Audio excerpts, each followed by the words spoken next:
नासं सिंहनासस्तु मुखं लक्ष्मी मुखप्रियः सर्वविद्याधिपोपातु नृहरिरसनां ममः। ওম কালভৈরবায় নমঃ।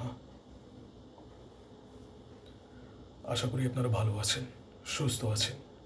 আপনারা আমার প্যারানর্মাল ঘটনাগুলি শোনার জন্য যে অশেষ ভালোবাসা এবং অপেক্ষা আমাকে দিয়েছেন, সেজন্য আমি আপনাদের কাছে চিরকৃতজ্ঞ এবং ঋণী। কিন্তু যতবারই আমি আপনাদেরকে এই ঘটনাগুলি বলতে চেয়েছি, ততবারই কোনো না কোনো ব্যক্তিগত বিপর্যয় অথবা পারিবারিক বিপর্যয়ের জন্য আমাকে ঘটনাগুলি পাবলিশ করাটা পিছিয়ে দিতে হয়েছে। সেই জন্য আমি আন্তরিকভাবে দুঃখিত। আজ ওই ঘটনা যখন আমি আপনাদেরকে বলার জন্য রেকর্ডিং করতে বসেছি, আমি আমার 1 সপ্তাহ পুরনো বাইক অ্যাক্সিডেন্টের ক্ষতটা নিয়েই বসেছি। এবং এই যে ঘটনাটি আমি রেকর্ড করছি, এই রেকর্ডিংটি 16 নম্বর রেকর্ডিং। এর আগে 15টি যতগুলো রেকর্ডিং ছিল, সে সমস্ত রেকর্ডিং কোনো না কোনো কারণে বিঘ্নিত হয়েছে।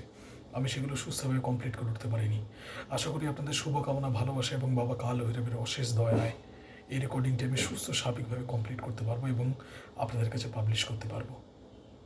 এই যে 3টি ঘটনা আছে, এই 3টি ঘটনায় লাইভ ঘটনা। এই 3টে ঘটনা ক্লোজড নয় এবং 3টি ঘটনার নেপথ্যে যারা আছেন, আমার মনে হয় যে তারা চান না এই ঘটনাগুলো বা তাদের উপস্থিতি সর্বসমক্ষে চলে আসুক। তাই জন্য তারা তাদের সামর্থ্যে থাকা যত রকমের বাধা দেওয়া যায় তত রকম বাধা দিয়ে আমাকে এই ঘটনাগুলো আপনাদের কাছে বলা থেকে আটকাবার চেষ্টা করেছে। কিন্তু আমার গুরুদেবের আমার উপরে অশেষ কৃপা থাকার কারণে আমি আজ আপনাদের সামনে সুস্থ স্বাভাবিকভাবে বসেও কিছুটা হয়তো চোটপ্রাপ্ত হয়েছি, তাও আপনাদের সামনে এই ঘটনাগুলো উপস্থাপন করতে আসতে পেরেছি। আমার এর আগের যে ভিডিও অথবা রেকর্ডিংগুলো আগের যে চ্যানেলে পাবলিশ হয়েছে, সেই চ্যানেলের মারফত অনেকেই আপনারা আমার কাছে অ্যাপ্রোচ করেছেন। তাদের মধ্যে অনেক মানুষ এরকম আছেন যারা এটা মনে করেছেন যে তাদের যে বিপদ আছে, সেই বিপদে আমি তাদেরকে কোনো না কোনোভাবে সাহায্য করতে পারবো, যাতে তারা তাদের বিপদ থেকে মুক্তি পেতে পারেন। তারা যে এই বিশ্বাস আমার উপরে রেখেছেন, এই জন্য আমি অশেষভাবে কৃতজ্ঞ আপনার এই ভালোবাসার জন্য এবং আপনাদের এই বিশ্বাসের জন্য। কিন্তু আমি আগে বলে দিতে চাই যে আমি আনএক্সেপশনাল একজন মানুষ, অত্যন্ত সাধারণ। আমার সত্যিই কোনো অলৌকিক ক্ষমতা বা এই ধরনের কিছু নেই। আপনারা অনেকেই সেটা মনে করেন, কিন্তু আমি আপনাদেরকে আশ্বস্ত করতে চাই যে আমি আপনাদের মধ্যে সাধারণ ব্যক্তি। যা কিছু বিদ্যা আমার আছে, সেই বিদ্যা আমার গুরুর বিদ্যা। তিনি যা দেখেন তিনি আমাকে তাই দেখান। আমি যা শুনি আমি তার কান দিয়ে শুনি, আমি যা উপলব্ধি করি আমি তার মাধ্যমে উপলব্ধি করি। তমেব বিদ্যা দ্রবিণম তমেব, তিনি আমার বিদ্যা, তিনি আমার সম্পদ। তো যা কিছু আমার সবই তার কৃপাতে, সবই তার দয়াতে। তো তার কৃপাতেই হয়তো আপনাদেরও যে অনুভূতিগুলো আছে, সেই অনুভূতিগুলো আমার ক্ষেত্রে একটু সূক্ষ্ম হয়েছে। হয়তো যে সমস্ত জিনিসপত্রগুলো বা ষষ্ঠেন্দ্রীয় যে সমস্ত অনুভূতি আছে আপনাদের, যেগুলো হয়তো এখনও আরেকটু সূক্ষ্ম হলে আপনারা অনেক কিছু দেখতে অথবা অনেক কিছু বুঝতে পারবেন, অনেক কিছু উপলব্ধি করতে পারবেন। হয়তো আমার গুরুর কৃপায় সেই অনুভূতিগুলি একটু সূক্ষ্ম হয়েছে, যার ফলে আমার পক্ষে এগুলো করাটা সহজতর হয়েছে আপনাদের থেকে। তো আজকে যে ঘটনাটা বলছি, সেই ঘটনাটি যে 3টি ঘটনা আছে, 3টি ঘটনার মধ্যে প্রথম ঘটনা, প্রত্যেকটি ঘটনা, এই যে ঘটনাগুলো আমি এত বাধা বিঘ্ন সত্ত্বেও আপনাদের কাছে এলাম বলার জন্য, তার মধ্যে 2টি কারণ। এক, আমি আপনাদের কাছে সত্যি ঋণী যে আপনারা এত ভালোবাসা দিয়ে এতদিন ধরে অপেক্ষা করেছেন এই ঘটনাগুলো শোনার জন্য। তাই জন্য আপনাদেরকে ঘটনাগুলো বলতেই হতো, অ্যাট এনি কস্ট বলতে হতো। 2 নম্বর হলে গিয়ে আমি চাই যে এই ঘটনাগুলো থেকে আপনারা সাবধান হন। এই ঘটনাগুলোর প্রত্যেকটাতেই এমন এমন কিছু কিছু ব্যাপার আছে যেগুলো যদি আপনারা নিজের জীবনে অ্যাভয়েড করে যান, বা এমন এমন কিছু কিছু প্রিকশনস আছে যেগুলো যদি আপনারা কোনো কিছু কাজ করার আগে, কোনো জমি জমা কেনার আগে বা কোনো রকমের কোনো ব্যাপারে জড়িয়ে পড়ার আগে, কোনো মানুষের সাথে মেশার আগে সেই ধরনের সাবধানতাগুলো অবলম্বন যদি করেন, তাহলে আমি এটুকু আপনাদেরকে আশ্বস্ত করতে পারি, আমার মনে হয় যে আপনারা জীবনে অনেকটাই আদিদৈবিক অথবা আদি ভৌতিক যে বিপর্যয়গুলো আপনাদের জীবনে আছে, সেগুলো এড়িয়ে যেতে পারবেন। তো সেই জন্যই, এই 2টো কারণের জন্যই মূলত এত রিস্ক নিয়ে আপনাদের সামনে এই ঘটনাগুলো বলতে আসার কথা। তো আজকে যে ঘটনাটি বলতে এসেছি, সেই ঘটনাটি মালদার একটি ঘটনা, 2024-এর মার্চ এপ্রিল নাগাদকার ঘটনা। তো একটি ছেলে আমাকে ইনস্টাগ্রামে কন্ট্যাক্ট করে।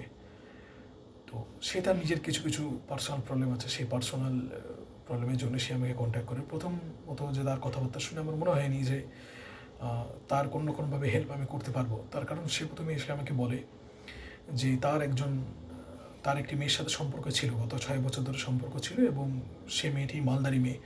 কিন্তু ছেলেটি মালদা টাউনে থাকে, মেয়েটি মালদা টাউনের মেয়ে নয়। মেয়েটি আগে একটু দূরে, মালদা থেকে, টাউন থেকে একটু দূরে একটি গ্রামাঞ্চলে থাকতো।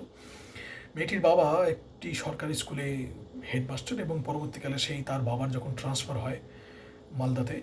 তো মালদা টাউনে তখন পরিবারটি তার বাবার সাথে এখানে আসে এবং মালদা টাউনে একটি জমি কেনে।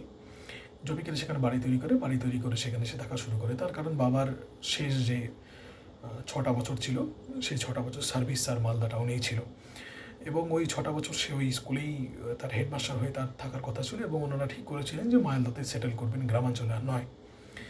তো যথারীতি এই বাড়িতে আসার পর থেকেই, মানে এই যে নতুন বাড়ি তৈরি হয় তারপর থেকেই ছেলেটির সাথে মেয়েটির যে সম্পর্ক আছে সেটি ক্রমাগত ডিটোরিয়েট করতে শুরু করে। প্রথমে এই জিনিসটা বলে রাখি, যেহেতু তাদের অনেক দিনের সম্পর্ক, স্কুল লাইফ থেকে তাদের সম্পর্ক, তাই জন্য বাড়িতে এই ব্যাপারটা জানাজানি ছিল এবং বাড়িতে এটা নিয়ে এদের কোনো রকমের সমস্যা ছিল না। যদিও এতটা ডিটেল না জানলেও তারা জানতো যে ছেলেটি এই মেয়েটির বন্ধু, খুব ভালো বন্ধু, খুব ঘনিষ্ঠ বন্ধু হিসেবেই মেয়েটির বাড়িতে কিন্তু জানতো। এখানে আমি একটা কথা বলে রাখি যে আমি তাদের যে ভালো নামগুলো আছে সেই ভালো নামগুলো আমি এখানে ব্যবহার করবো না, আমি তার ডাক নামগুলো এখানে ব্যবহার করবো। যেমন মেয়েটির নাম হলে গিয়ে অপু, যে ছেলেটি আছে তার নাম বলার প্রয়োজন নেই, ঠিক আছে, তাকে আপনারা রাজু বলতে পারেন। তার যে অরিজিনাল নাম আছে সেটাকে হয়তো শর্ট করে আমি রাজু বললাম। তো ছেলেটি আমাকে বলে যে এই মেয়েটির সাথে তার সম্পর্ক, ওই বাড়িতে মেয়েটি যখন আসে, মেয়েটি 2023-এর শুরুর দিকে ওই বাড়িটাতে তারা মুভ করে। তো 2023-এর ডিসেম্বর মাস আস্তে আস্তে মানে তাদের সম্পর্ক যথেষ্ট খারাপ জায়গায় চলে যায়, কথাবার্তা প্রায় বন্ধ হয়ে যায় এবং 2024-এর ফেব্রুয়ারি মাস নাগাদ তাদের কিন্তু সমস্ত রকমভাবে, মানে জানুয়ারি শেষ এবং ফেব্রুয়ারি শুরু, এই সময়টা কিন্তু তাদের সম্পর্কটা একেবারেই শেষ হয়ে যায়। তার কারণ মেয়েটি তার তরফ থেকে কন্ট্যাক্টটি কাট করে দেয় এবং তারপরে ছেলেটি বারবার ধরে চেষ্টা করছে মেয়েটির সাথে আবার কন্ট্যাক্ট রিএস্টাবলিশ করার। সে তার বাড়িতেও গেছে কিন্তু মেয়েটি দেখা করেনি বা বিভিন্নভাবে অ্যাভয়েড করেছে। মেয়েটি সর্বত্র তাকে ব্লক করে দেয়, ফলে মেয়েটির প্রতি অ্যাক্সেস ওখানে শেষ হয়ে যায়। তো আমি তখন তাকে বললাম যে এখানে আমার কী করার থাকতে পারে, যে এটা তোমাদের মানে পার্সোনাল ব্যাপার, আর এখানে তো আমার কিছু করার নেই। তো তখন বললো, না দাদা, আমার একটা সন্দেহ আছে যে মানে কিছু কিছু ঘটনা আমার সাথে যেগুলো ঘটছে সেগুলো মেয়েটির জন্যই ঘটছে। আমি বললাম, কীরকম ঘটনা? তখন সে বলতে শুরু করে যে তাদের যখন ছেলেটি বারবার ধরে চেষ্টা করছিল ওই জানুয়ারি ফেব্রুয়ারি মাস নাগাদ মেয়েটির সাথে কন্ট্যাক্ট রিএস্টাবলিশ করার, তো সেই সময়ে ছেলেটির জীবনে অনেক রকমের বিপর্যয় আসতে শুরু করে। প্রথম কথা, ছেলেটির মা মারা যায়। দ্বিতীয়ত, বাবা প্রচণ্ড মানে আহত হয় একটি মানে স্কুটি অ্যাক্সিডেন্টে। তো এবং ছেলেটি যে আছে, ছেলেটি বর্তমানে সে মানে যখন আমি তখন তার সাথে যখন কথাবার্তা বলতাম তখন সে সরকারি চাকরির জন্য প্রিপারেশন নিত এবং সে বেশ কিছু টিউশনি করতো ওইখানে। তো আস্তে আস্তে তার টিউশনিগুলোর অনেকগুলোই প্রায় বন্ধ হতে শুরু করে, যে তার যে আয়ের যে সোর্সটা, তার বাবা অ্যাক্সিডেন্ট হওয়ার পরে ঘরে পড়ে থাকাকালীন মানে তার বাবার একটি হার্ডওয়্যারের দোকান ছিল, ফলে সেই দোকানটিকে বন্ধ হয়ে যায় যতদিন তার বাবা, এরকম মানে তার বাবা খুব বাজেভাবে তার অ্যাক্সিডেন্ট হয়েছিল এবং ছেলেটি এবং তার পরিবারে বিভিন্ন রকমের, তার মা মারা থেকে শুরু করে তার যে যে সমস্ত ইনকামের সোর্সগুলো, সে টিউশনগুলো, সেগুলো কমা থেকে শুরু করে মানে অত্যন্ত ফাইন্যান্সিয়াল এবং পারিবারিক দিক থেকে, শারীরিক দিক থেকে ছেলেটিও বিভিন্নভাবে অসুস্থ হতে শুরু করে। ছেলেটি টাইফয়েড হয়। তো পরিবারটি না খুব দ্রুত তলাদের দিকে চলতে শুরু করে, ঠিক আছে। এবং তখন ছেলেটির সন্দেহ হয় যে মেয়েটি তার উপরে কোনো কোনো রকমের টুকটাক অথবা ব্ল্যাক ম্যাজিক করেছে। তো এই সন্দেহ থেকেই ছেলেটি আমাকে অ্যাপ্রোচ করে যে দাদা, আমার এরকম ঘোরতর সন্দেহ আছে যে মেয়েটি কিন্তু আমার প্রতি হয়তো এরকম কিছু একটা করেছে এবং আমি সেটা ভেরিফাই করতে চাই যে সত্যি আমি যেটা ভাবছি সেটা কি আমি একটু বাড়িয়ে ভাবছি নাকি সত্যি সত্যি সেটা হয়েছে। এই জায়গাটাতে ছেলেটির আমার এই কথাটি খুব ভালো লাগে, তার কারণ আমি জীবনে এরকম অনেক মানুষ দেখেছি যারা আগেই তাদের উপরে চাপিয়ে নেন যে আমার সাথে সত্যিই কোনো রকমের প্যারানর্মাল ঘটনা ঘটেছে বা আমার উপরে কেউ টুকটাক করছে, অন্য কোনো কারণে থাকতে পারে না, এবং তারপরে তারা যত সমস্ত এভিডেন্স আছে সেগুলোকে জোর জবরদস্তি তাদের যে অ্যাজামশান আছে সেই অ্যাজামশানগুলোর সাথে জড়ার চেষ্টা করেন। আপনারা যারা ফেলুদা পড়েছেন, ফেলুদার মধ্যে এরকম একটি কথাও ফেলুদা জটয়কে বলবে যে সাধারণত গোয়েন্দারা কী করেন, তার আগে এভিডেন্সগুলো জোগাড় করেন, জোগাড় করার পরে সেই অনুযায়ী যে ক্রিমিনাল তাকে শনাক্ত করার চেষ্টা করেন। আর জটায়ু অন্যদের থেকে কী করার চেষ্টা করেন, তিনি আগেই ক্রিমিনাল ঠিক করে নিয়ে তারপরে যত সমস্ত এভিডেন্স আছে সেগুলো তার ঘাড়ে চাপাবার চেষ্টা করেন। তো ম্যাক্সিমাম মানুষ যাদেরকে আমরা দেখেছি, মানে আমি অন্তত দেখেছি, যে তারা কিন্তু এসে ডাইরেক্টলি এই ধরনের দাবিই করেছেন।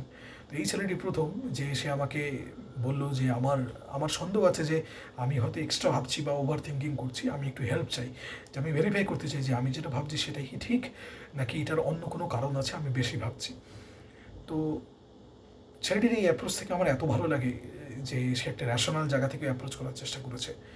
তো আমি ঠিক করি যে ঠিক আছে চলো আমি তাকে একটু হেল্প করবো। তখন আমি বলি যে তুমি আমাকে একটু ডিটেলে বলো যে তোমাদের যে অশান্তিটা সেটা মানে কীরকম টাইপের। আর ছেলেটি আমার কাছে এসেছিলো তার কারণ আমার বাড়ির যে ঘটনাগুলি আছে আমার উপরে আমার যে প্রাক্তন আছে তার যে সমস্ত বিভিন্ন রকমের ব্ল্যাক ম্যাজিক যে ঘটনাগুলো সে ঘটিয়েছিল, এটার ফলে ছেলেটির মনে হয়েছিল যে হয়তো আমি তার পরিস্থিতিটা ভালো বুঝতে পারবো, তাই জন্য সে আমাকে যোগাযোগ করেছিল। তো আমি যথারীতি তাকে বলি যে তুমি একটু আমাকে বলো যে মানে তোমাদের মধ্যে কী কী হয়েছে, বা তোমার একমাত্র এই যে ঘটনাগুলো আছে সেই ঘটনাগুলি কি, নাকি আরও অনেক কিছু তুমি মানে ফেস করছে যেগুলো থেকে তুমি ঘুরিয়ে ফিরে এই কনক্লুশনে এসো যে এরকম একটা ঘটনা হওয়ার প্রবল চান্স আছে। তো ছেলেটি আমাকে বলতে শুরু করে যে তাদের যে সম্পর্ক আছে সে সম্পর্কতে মানে এই বাড়িতে আসার পর থেকে কী কী ধরনের পরিবর্তন সে মেয়েটির মধ্যে দেখতে পায়। প্রথমত এই বাড়িতে আসার পরে ঠিক 1-1.5 মাস পর থেকে, ঠিক আছে, যে তাদের মধ্যে যে দেখা সাক্ষাৎ আছে, দেখা সাক্ষাৎটা একেবারেই বন্ধ হয়ে যায়। মানে এতদিন মেয়েটি যখন গ্রামাঞ্চলে ছিল, গ্রামাঞ্চলে থাকাকালীনও মাঝে মাঝে এই ছেলেটি গিয়ে দেখা করতো, অথবা মেয়েটি অনেক সময় বিভিন্ন রকমের অজুহাত নিয়ে সে মালদায় আসতো, তাদের মধ্যে দেখা হতো। কিন্তু মালদা টাউনে থেকে এত কাছাকাছি থাকা সত্ত্বেও তাদের মধ্যে কিন্তু দেখাদেখিটা একেবারে বন্ধ হয়ে যায়, এবং সেটি মেয়েটির তরফ থেকেই বন্ধ হয়। 2 নম্বর যে জিনিসটি ছেলেটি লক্ষ্য করে সেটা হলো কি, যখন সে মেয়েটির সাথে কথা বলতো তখন তার বারবারই মনে হয়েছে যে মেয়েটির পাশে যেন কোনো একটি ভদ্রমহিলা বসে আছেন, যিনি এই মধ্যবয়স্কা 42 থেকে 45 বছর মতো বয়স, যার গলাটা একটু ধার, মানে একটু শার্প গলা, একটু গম্ভীর এবং একটু শার্প গলা।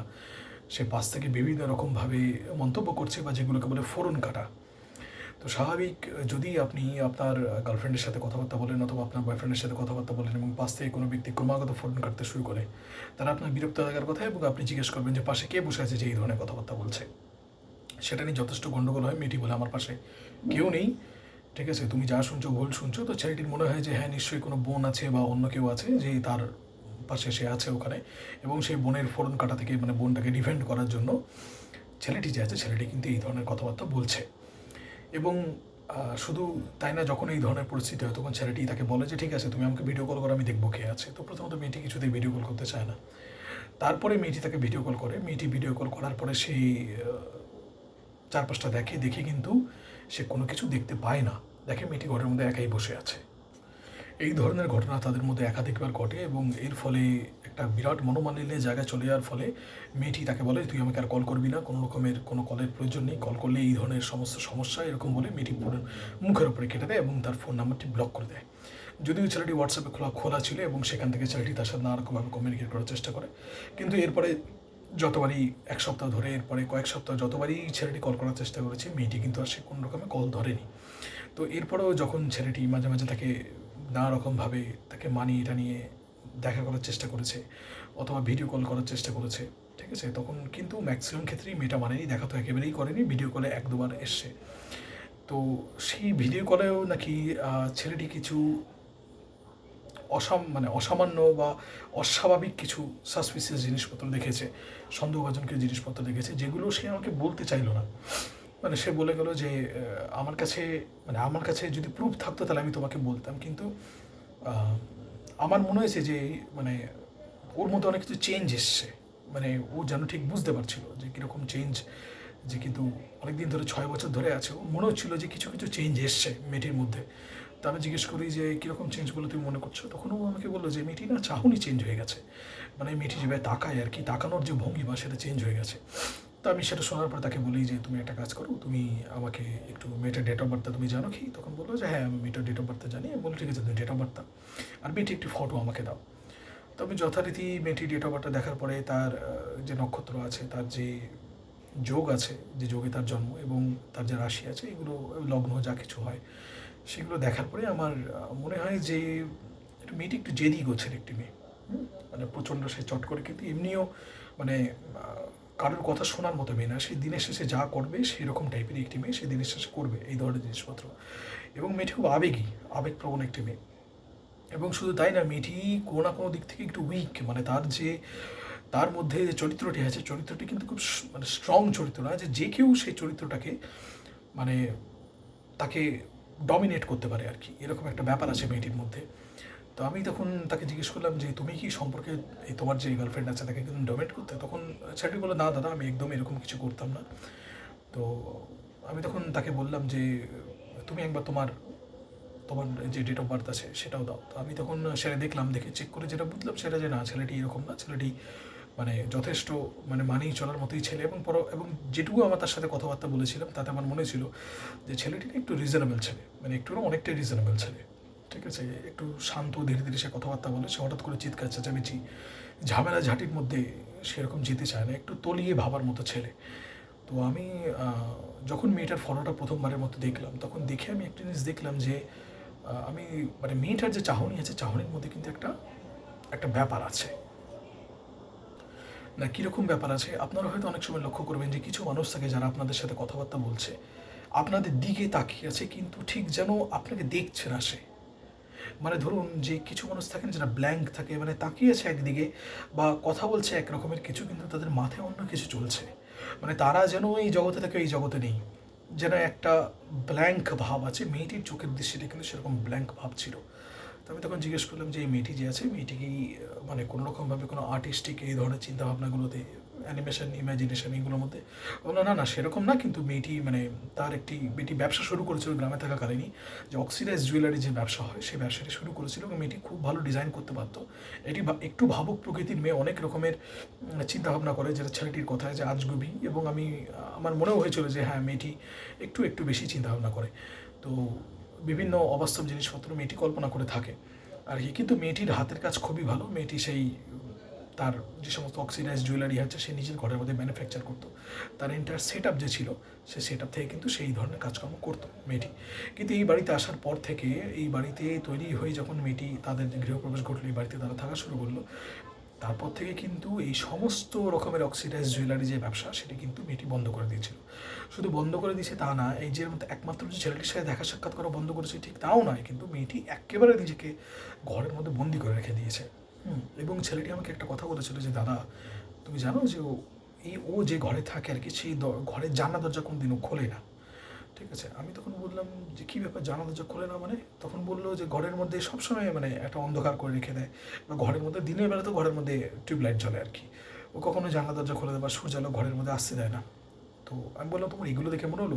বললো হ্যাঁ, আমার ওই একটু ওর যে বিহেভিয়ার প্যাটার্ন আছে বা এই ধরনের অদ্ভুত ব্যাপারগুলো থেকে আমার মনে হলো, বা ও যে সমস্ত কাজকর্মগুলো করা বন্ধ করে দিয়েছে সেগুলো থেকে কিন্তু আমার মনে হলো যে ও এমন কিছুতে ইনভলভ আছে যেগুলো কিন্তু মানে স্বাভাবিক না, সুস্থ স্বাভাবিক না।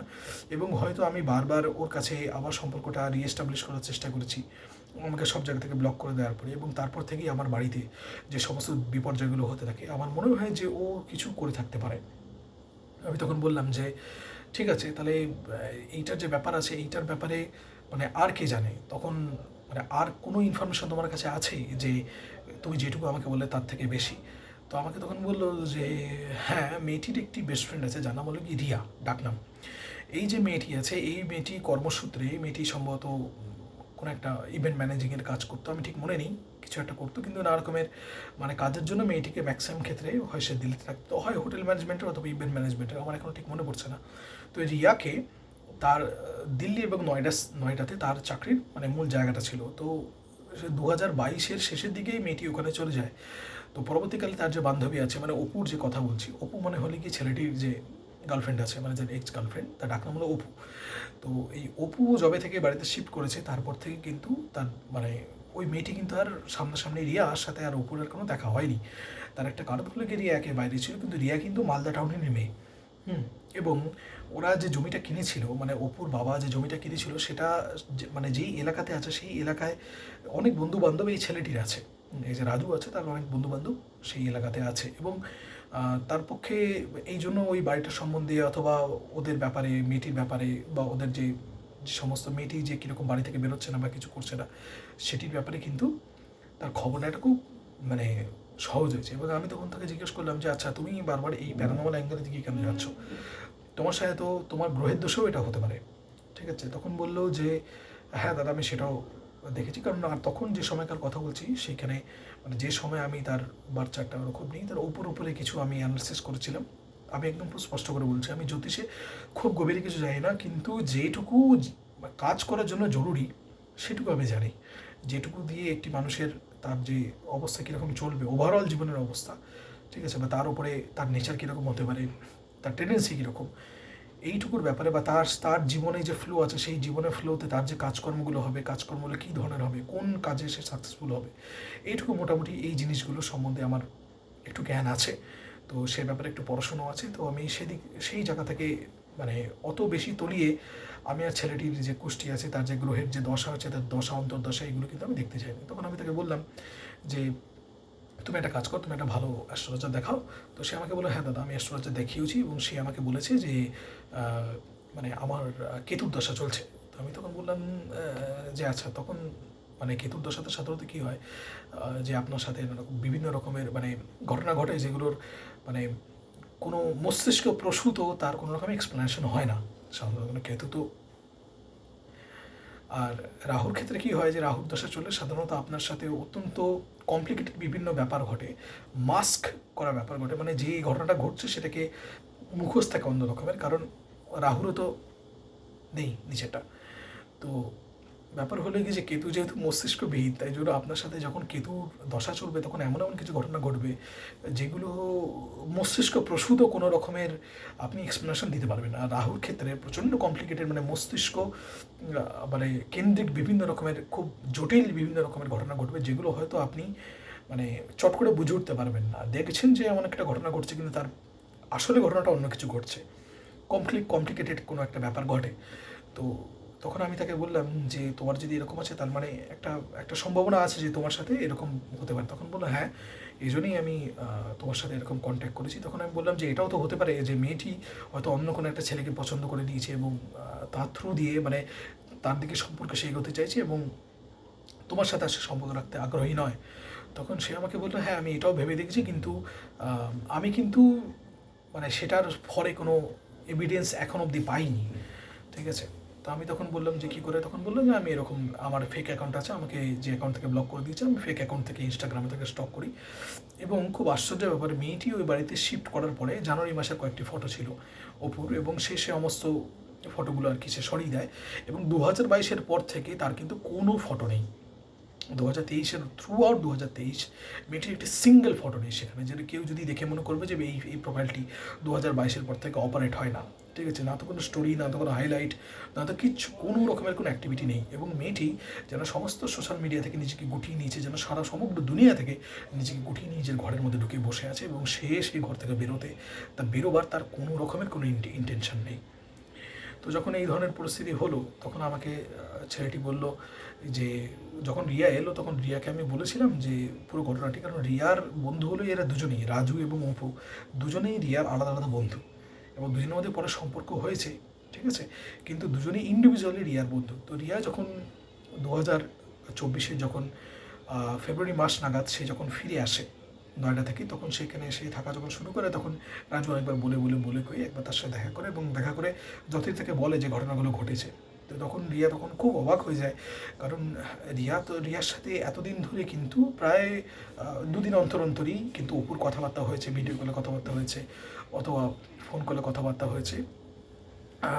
সেইখানে রিয়ার কী মনে হচ্ছে সেটা একটু পরে বলছি আমি, কিন্তু রিয়া তখন যে কথাটি বলে সেটা হলে গিয়ে যে অপু কিন্তু কোনোদিনও এই ছেলেটার সাথে যে সম্পর্ক কেটে গেছে বা ব্রেকআপ হচ্ছে সেই ব্যাপারে কিন্তু কোনোদিন বলেনি রিয়াকে। ঠিক আছে, এমনকি ওই যে বাড়িতে আছে, বাড়িতে কিন্তু সে আসার পরে রিয়াকে মানে রিয়া কিন্তু বারবার দেখেছে, এবার রিয়ার যেটা মনে হচ্ছে সেটা বলছে, রিয়া কিন্তু বারবার দেখেছে যে মেয়েটি সবসময় একটা স্পেসিফিক ঘরেই বসে থাকে। ঠিক আছে, অপুর না খুব শখ ছিল বাগানের, মানে ওদের যে প্রথমত যখন সে বাড়িটাতে এসে মুভ করে তখন সে কী করেছিল না, যে বাড়ির যে ছাদ আছে, ছাদ নিয়ে টব নিয়ে আসে, টবের মধ্যে বিভিন্ন ফুলের চারা লাগায়, তার সাথে হলে বিভিন্ন যে লেবু গাছ আছে, লেবু গাছে বড় বড় টবে সে লেবু গাছে চারা লাগে, খুব সুন্দর একটি বাগানের মতো সে তার বাড়িতে ছাদে তৈরি করে। কিন্তু সেই বাগানটির মানে মেয়েটির খুব শখ ছিল যে বিকালবেলা গিয়ে সে এরকম গাছগুলোর সামনে দাঁড়ায় বা সকালবেলাও গিয়ে সে তার গাছের পরিচর্যা করে। তো রিয়া খুব অদ্ভুতভাবে বলে যে আগের দিকে শুরুর দিকে যে ভিডিও কলগুলো ছিল সেখানে কিন্তু মাঝে মাঝে ওকে দেখাতো যে আমার এখানে এই ফুল ফুটেছে, আমার এখানে এত মানে এরকম লেবু হয়েছে। কিন্তু ফেব্রুয়ারি মাসের পর মানে ওই সময়টার পর থেকে আর কি 2023-এর যে ফেব্রুয়ারি মাস থেকে কিন্তু সে কিন্তু বারবারই যতবারই সে অপুর সাথে কথাবার্তা বলেছে ততবারই সে দেখেছে যে অপু একটি পার্মানেন্ট একটি ঘরেই সে কিন্তু আছে, এবং সে কিন্তু ওই ঘর ছেড়ে কিন্তু বেরোয় না। এবং তারও সাথে রিয়া আরেকটা কথাও বলে যে ও একটা নতুন কুকুর নিয়েছে, একটি পমেরিয়ান নিয়েছে, মানে অপুর অনেক দিন আগেই একটি প্রায় 4-5 বছর একটি স্পিচ ছিল, যে স্পিচটি তার খুব প্রিয় ছিল পোষা, তো সে বাড়ি থেকে নিয়ে এসেছিল। তো সেই স্পিচটিকে কিন্তু আর সে দেখতে পায় না, ঠিক আছে? মানে রিয়া কিন্তু আর সে স্পিচটিকে দেখেনি, এবং তার জায়গায় সে কিন্তু পমেরিয়ানটাকে দেখেছে। তো এই জায়গাটায় কিন্তু যখন সে জিজ্ঞেস করেছিল যে অপুকে যে তোর স্পিচটা গেল কোথায়, তখন সে কিন্তু বলেছিল যে আমার স্পিচটা পালিয়ে গেছে, নেই, বাড়িতে আর নেই। তো আমি তাকে পাইনি, অনেক খুঁজেছি, তাই জন্য আমি পমেরিয়ানটি নিয়ে এসে আমি পুষছি। এবং যথারীতি এই ধরনের ঘটনাগুলো, মানে এই কথাবার্তা বলার পরে তখন তো রিয়ারও মনে হয়েছে যে কিছু কিছু একটু অস্বাভাবিক। তো রিয়ার তখন বারবার জিজ্ঞেস করেছে যে তুই যে এই সমস্ত অক্সিডাইজ জুয়েলারি ব্যবসা করতে, এগুলো থামিয়ে দিলি কেন? তখন সে বলে আমার কোনো কিছু কাজ করতে ইচ্ছা করছে না, আমার সারাদিন ধরে গেলে ঘুম পায়, এরকম বিভিন্ন রকম কথাবার্তা বলেছে, আমার আর এইগুলো করার কোনো মন নেই। তো এই ব্যাপারে রিয়া কিন্তু যথেষ্টভাবে কথাবার্তা বলার চেষ্টা করছে অপুকে, যে দেখ তুই এইভাবে নিজে কিন্তু আইসোলেট করে নিস না, তুই একটু বাইরে বেরো, অথবা তুই আবার গাছগুলোর সাথে গাছগুলো একটু পরিচর্যা কর, ঠিক আছে? যতবারই গাছের কথা উঠেছে ততবারই কিন্তু অপু এই ব্যাপারগুলো এড়িয়ে গেছে। এবং অপু ও দেখেছে সারাদিন ধরে অপু না, সেই যে নতুন যে পমেরিয়ান কুকুরটা আছে সেই কুকুরটাকে সারাক্ষণ ধরে কোলের মধ্যে নিয়ে বসে থাকে। তো এইসব ঘটনা শোনার পর রাজু তখন রিয়াকে বলে যে তুই একটা কাজ করবি, তুই একবার একটু যাবি ওদের বাড়িতে গিয়ে একটু কথাবার্তা বল, আমাকে তো ঢুকতে দিচ্ছে না, আমার সাথে তো কোনো রকমের কোনো ইন্টারাকশন করছে না, তুই একটু যা, তুই একটু গিয়ে ওখানে কথাবার্তা বল। তুই একটু, তখনও বললো হ্যাঁ আমি তো এমনি এসেছি। তার কারণ রিয়া চলে আসার একটা কারণও ছিল, তার কারণ রিয়ার যে বয়ফ্রেন্ড আছে তার সাথে রিয়ার বিয়ে, মানে তার এনগেজমেন্ট হয়ে গেছিলো, তারপরে বিয়ে আছে, সেই বিয়েটার জন্যই কিন্তু রিয়া এসেছিলো। ওদের সম্ভবত মার্চের শেষের দিকে বিয়ে ছিল, এই জন্য এসেছিলো। তো সেইটার তোর জোরও চলছিল অনেকদিন ধরেই, তো সেই কারণে এমনি রিয়া যেত অপুদের বাড়িতে। তো যথারীতি রিয়া কয়েকদিন পরে অপুদের বাড়িতে যায়। অপুদের বাড়িতে গিয়ে প্রথমে এসে বাড়িতে ঢুকে দুটো অদ্ভুত ব্যাপার দেখে। প্রথমত যে যখন যায় তখন যে অপুর মা বাবা আছে, সে তো অনেকদিন ছোটোবেলাকার বান্ধবী, সে তখন আসে, তখন যে কিরে কেমন আছে সেরকম টাইপের করতে গিয়ে তখন রিয়া আবিষ্কার করে ওদের বাড়িতে দুটো এমন ঘটনা ঘটেছে যেগুলো অপু তাকে কিন্তু বলেনি। এক নম্বর, মাসখানেক আগে তার বাবার, মাসখানেকেরও বেশি আগে তার বাবার একটা খুব মাইল্ড স্ট্রোক হয়। স্ট্রোক হওয়ার ফলে তার বাবার যে বাঁ দিকটা আছে, বাঁ দিকটা পক্ষাঘাতস্থ হয়ে যায়, মানে প্যারালাইজড হয়ে যায় জায়গাটা। তো পক্ষাঘাতগ্রস্ত হয়ে যাওয়ার ফলে তার বাবা কিন্তু মানে একরকমভাবে প্রায় ঘরেই প্রায় বন্দি হয়ে যায়। এবং অনেক দিন বাড়িতে তিনি ছিলেন, তারপরে একটা লোক থাকে যে তাকে স্কুলে অবধি নিয়ে যায়। তো সেখানেও তিনি খুব লিমিটেড সময় থাকেন, বা কিছুক্ষণ যখন থাকেন তখন সেই লোকটি আবার তাকে বাড়িতে দিয়ে আসে। তো একটি এরকম লোক রাখা হয়েছে। যে 2 নম্বর হলে গিয়ে যে অপুর যে মা আছে, অপুর মায়ের কিডনিতে একটি অসুখ দেখা গেছে, কিডনিতে কোনো একটি ইনফেকশন বা কোনো রকমের প্রবলেম হওয়ার জন্য, কোনো কিডনি জাতীয় রোগ হওয়ার জন্য কিন্তু অপুর মায়ের কিন্তু সাংঘাতিক এরকমভাবে যেহেতু ইউরিনের সাথে ব্লাড আসা শুরু করে। স্বাভাবিক যখন অনেক পুরনো কোনো মানে পরিচিত কোনো মেয়ে যদি কোনো বাড়িতে যায়, তাহলে একটা বয়স হয়ে গেলে সবাই এই ধরনের আলোচনাগুলো করে।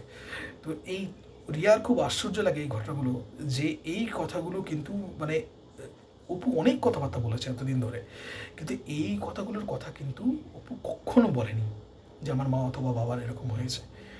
তো এবং এইখানে আসে 3 নম্বর যে খুব অদ্ভুত যে শখটা, যেটা অপুর মা রিয়াকে বলে। তো রিয়া কথায় কথা জিজ্ঞেস করে, আচ্ছা শুনলাম যে স্পিচ, যে পুরনো যে স্পিচটা ছিল, স্পিচটার নাম ছিল কুট্টুস, তো স্পিচটা যে ছিল, স্পিচটা নাকি চলে গেছে, কোথা থেকে পাওয়া যাচ্ছে না। তখন রিয়ার মা খুব, মানে অপুর মা খুব অবাক হয়ে যায়। ওর মা অবাক হয়ে গিয়ে বলে যে কে বলেছে যে এরকম চলে গেছে, কোনো চলে টলে জানি তো।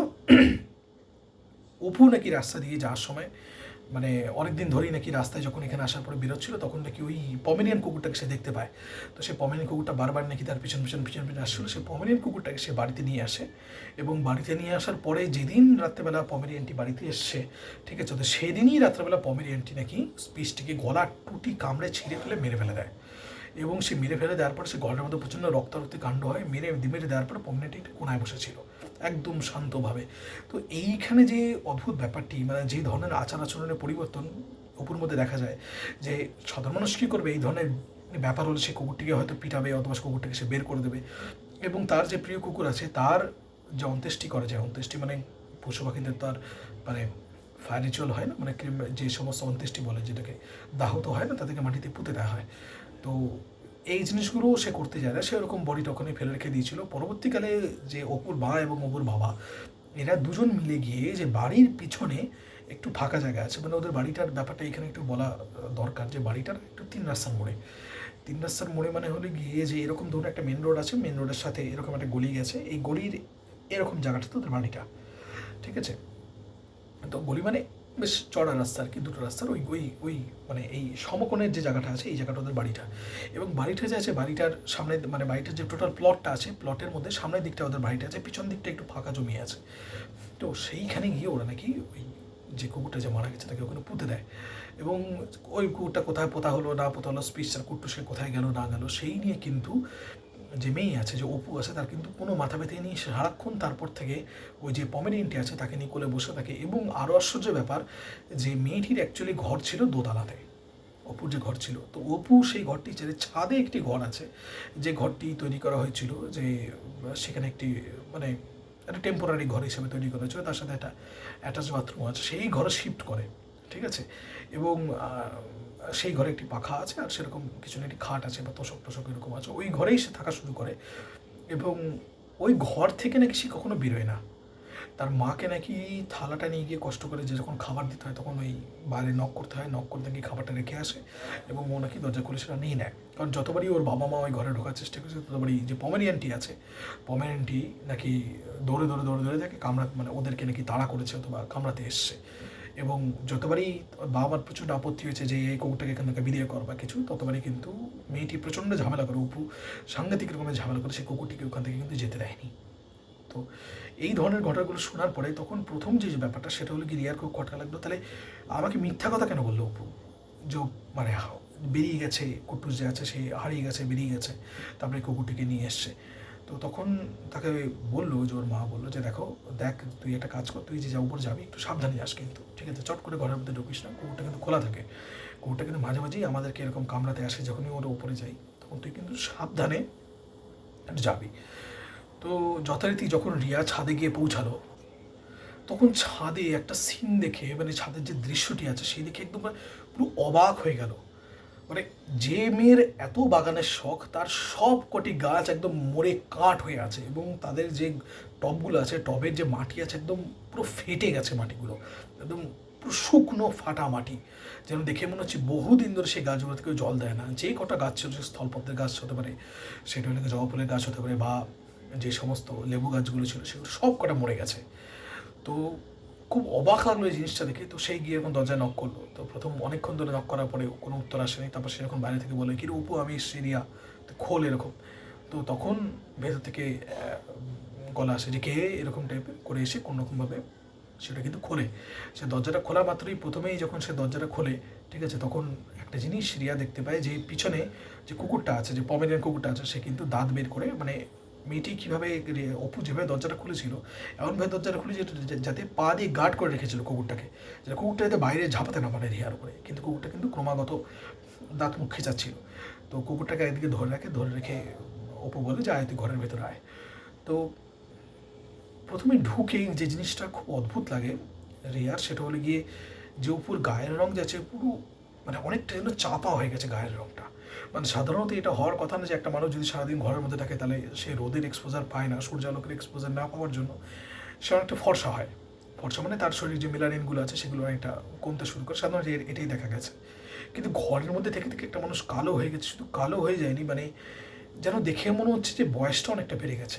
এবারে এইখানে আমি যাদের কথাবার্তা বলছি মানে রিয়ার কথা বলছি, তারপর রাজুর কথা বলছি, অপুর কথা বলছি, এদের প্রত্যেকের বয়স কিন্তু 24-25 বছরের মধ্যে, তার বাইরে কিন্তু নয়। কিন্তু অপুকে যেন দেখে মনে হচ্ছে সে যেন প্রায় 30-32 তার সে ছাড়িয়ে চলে গেছে সে মানে। এবং সবচেয়ে বড় কথা মাথায় না পাকা চুল এসছে, মানে যে জিনিসটা দেখে রিয়া খুব আশ্চর্য হয়ে গেছিলো। মানে একটা দুটো না, বেশ এরকম স্ট্র্যান্ড বাই স্ট্র্যান্ড গুচ্ছের বাই গুচ্ছের পাকা চুল আছে তার মাথায়, যেন অনেকটা বয়স হয়ে গেছে, যেন প্রায় 40-এর কাছাকাছি কোনো মহিলা হয়ে গেছে। তো এইটা দেখে না সে খুব মানে ঘাবড়ে যায়। তার সাথে সাথে আরেকটা ব্যাপার দেখেও মানে ঘরে ঢোকা মাত্রই মানে মানে প্রচণ্ড গা ঘুরাতে শুরু করে তার কারণ হলে গিয়ে ঘরের মধ্যে একটা প্রচণ্ড ইঁদুর মরেছে, এরকম একটা ইঁদুর পচা বা ঘরের মধ্যে কিছু মরে পচে আছে সেরকম একটা গন্ধ কিন্তু বেরোতে শুরু করে। এবার শুধুমাত্র সেই গন্ধটাই না, সেই গন্ধটার সাথে আরও একটা গন্ধ চলে, সেটা হলে গিয়ে যে ঘরের মধ্যে যদি আপনি মাছ খান, মাছ খেলে না ঘরের একটা গন্ধ হয়, সেই মাছের এঁটো কাটা যদি কোথাও থাকে তাহলে সেখান থেকে যেরকম একটা গন্ধ বেরোয় সেরকম কিন্তু একটা গন্ধ এরকম বেরোচ্ছে। আর ঘরের মধ্যে কিন্তু মানে বিভিন্ন রকম যে মাছি আছে, মাছি জিনিসপত্রগুলো উঠছে খাটের মধ্যে, মানে খাট বলতে সেখানে তোষক মাটিতে পাতা আছে যেখানে মেয়েটি শোয়, সেই তোষকের মধ্যে চকলেটের র্যাপার, এঁঠো থালা, তার মধ্যে সমস্ত কাটা যেগুলো আছে সেগুলো রাখা আছে। তার সাথে হলো গিয়ে যে সমস্ত চিপসের প্যাকেট এদিক ওদিকে ছড়িয়ে আছে, যে সব তোষকের মধ্যে চিপস ছড়িয়ে আছে, এবং তার মধ্যেই ওই মেয়েটি থাকা শুরু করেছে। এবং সবচেয়ে বড় কথা সেটি হলো গিয়ে যে মানে অপুর ধারে কাছে যাওয়া যাচ্ছে না, তার কারণ অপুর গা থেকে প্রচণ্ড একটি ঝাঁঝালে গন্ধ আসছে, একটি ঝাঁঝালো বোটকা গন্ধ। মানে গন্ধটা এরকম যে বহুদিন ধরে যদি কেউ মানে বারবার তার শরীরে ঘাম হয় এবং ঘাম শুকায়, ঘাম হয় ঘাম শুকায়, এবং সে যদি ওই ঘামের জামাটাই বারবার পড়তে থাকে, তাহলে তার শরীর থেকে যেরকম ঝাঁঝালো বোটকা গন্ধ বেরোতে শুরু করে, ঠিক একই রকমের ঝাঁঝালো বোটকা গন্ধ কিন্তু ওর শরীর থেকে আসছিল। এরকম মানে ঠিকমতো ধারে কাছে যাওয়া যাচ্ছে না। এবং তখন ও জিজ্ঞেস করলো যে তুই স্নান করিস না? তখন তখন অপু একটু ভেবে বললো, হ্যাঁ মাসখানেক আগে করেছিলাম, তারপরে আর সেরকম করিনি। সে মা জোর করে দিয়েছিল, আমার স্নান টান করতে একদম ভালো লাগে না। এবং তখন মানে খুব অবাক হয়ে যায় রিয়া জিজ্ঞেস করি যে এই পচা গন্ধটা কোথা থেকে আসছে? তখন সে অপু বলে, একটা মজার জিনিস দেখবি? তো বলছে কী জিনিস? তখন বলছে আয়, বলে সে একটু জানলার কাছে নিয়ে যাবে। জানলাগুলোর বর্ণনা দেওয়া উচিত, এই ঘরে দুটি জানলা। এবার জানলাগুলো যে আছে সেগুলো কিন্তু ফাইবার গ্লাসের জানলা, মানে টানলে, শাটার টানলে সেটি বন্ধ হয়ে যায়, কিন্তু আলো আসতে কোনো অসুবিধা হয় না। তো জানলাগুলো যে বন্ধ হয়েছে, জানলাগুলোর ভেতরে মানে ঘরের ভেতরে আর কি 4টে টব রাখা আছে। সেই টবের মধ্যে বিভিন্ন কার্নিভোরাস প্ল্যান্ট রাখা আছে। 2টো কলসপত্র ছিল এবং আরও 2টো গাছ ছিল, যেগুলো আমার মনে নেই, কিন্তু রিয়া এসে বলেছিল যে মেয়েদের ক্লাচার যেরকম বন্ধ হয়। আমি সেই গাছগুলোর নাম জানি না, কেউ যদি জানেন তাহলে আমাকে একটু সেটা বলবেন, হয়তো আমার মনে পড়ছে না কোন নামগুলো। তো ওই ধরনের কিছু কিছু গাছ ছিল, মানে এগুলো খুব অস্বাভাবিক লেগেছিলো যে রিয়া, যে এই গাছগুলো তুই এখানে এনেছিস কেন? তখন বললো যে দেখবি আর একটা মজার জিনিস, দাঁড়া তোকে একটা মজার জিনিস দেখায়। বলছে কী? তখন ও কী করে যে কলসপতির ঢাকনাটা এরকম করে পড়া ছিল। কলসপতির যারা আপনারা দেখেছেন তারা জানেন, কলসপতির উপরে একটা পাতা থাকে, যেটা পাতাটা এরকম ঢেকে রাখে মুখটা।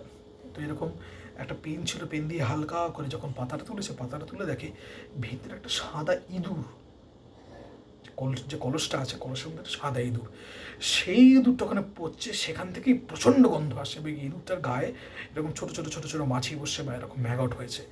তো তখন দেখে রিয়া তো প্রায় দৌড়ে গিয়ে যা পাশে যে অ্যাটাচ বাথরুমটা সেখানে গল করে বমি করে যে, এবং বাথরুমে ঢুকে বমি করার পরে সে বেরিয়ে আসে, এবং সে বাথরুমের বর্ণনা সে পরবর্তীকালে দেবে যে বাথরুমটা যেন কোনো দিন পরিষ্কার হয় না, দর্শন নোংরা বাথরুম, মানে এমন বাথরুম যেখানে যে এমন কমোড, সেখানে কোনো সাধারণ মানুষ বসতে অবধি পারবে না, মানে এরকম নোংরা সে জায়গাটা। এবং সেই কমোডের মধ্যে সমস্ত পিঁপড়ে ভর্তি, মানে সেই জলের মধ্যে কমোডের মধ্যে গিজগিজ করছে পিঁপড়ে, এবং যে বেসিনটা আছে বেসিনের মধ্যে অনেক দিনের সে কফ থুতু এগুলো পড়ে আছে, এবং সেগুলো শক্ত হয়ে গেছে। এমনকি বাথরুমের যে দেয়ালগুলো আছে, দেয়ালগুলোর মধ্যেও যেন কফ শক্ত হয়ে গেছে, মানে এত সাংঘাতিক সেখানকার পরিবেশ যে সেই বাথরুমে কোনো সুস্থ স্বাভাবিক মানুষ যাওয়ার কথাই না। এবং এই বাথরুমটা দিনের পর দিন অপু কিন্তু ব্যবহার করছে।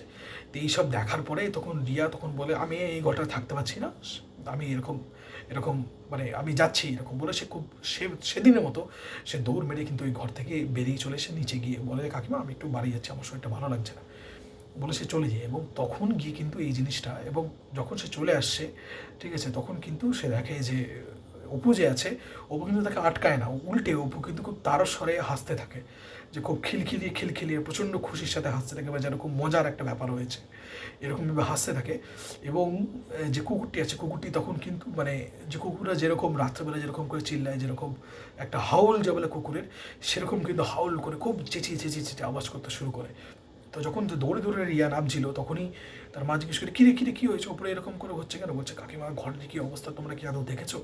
তখন বললো যে না আমি তো দেখিনি, মাঝে মাঝে গেলেই এরকম টাইপের। তো তখন রিয়া বলে, তোমরা একবার গিয়ে দেখো এখানে পায়খানার কী অবস্থা, মানে বাথরুমটার কী অবস্থা আর ঘরটার কী অবস্থা, একবার গিয়ে দেখো, আমি আজকে থাকতে পারছি না, আমি গিয়ে যাচ্ছি। বলে সে রিয়া কোনো মতে বাড়ি চলে আসে, বাড়িতে এসে স্নান টান করে বমি টমি করে একটু অসুস্থ হয়ে যায়। এবং পরবর্তীকালে সে কিন্তু ফোন করে এই জিনিসটা সেদিনই সে রাজুকে জানায় যে দেখ এরকম কিন্তু পরিবেশ।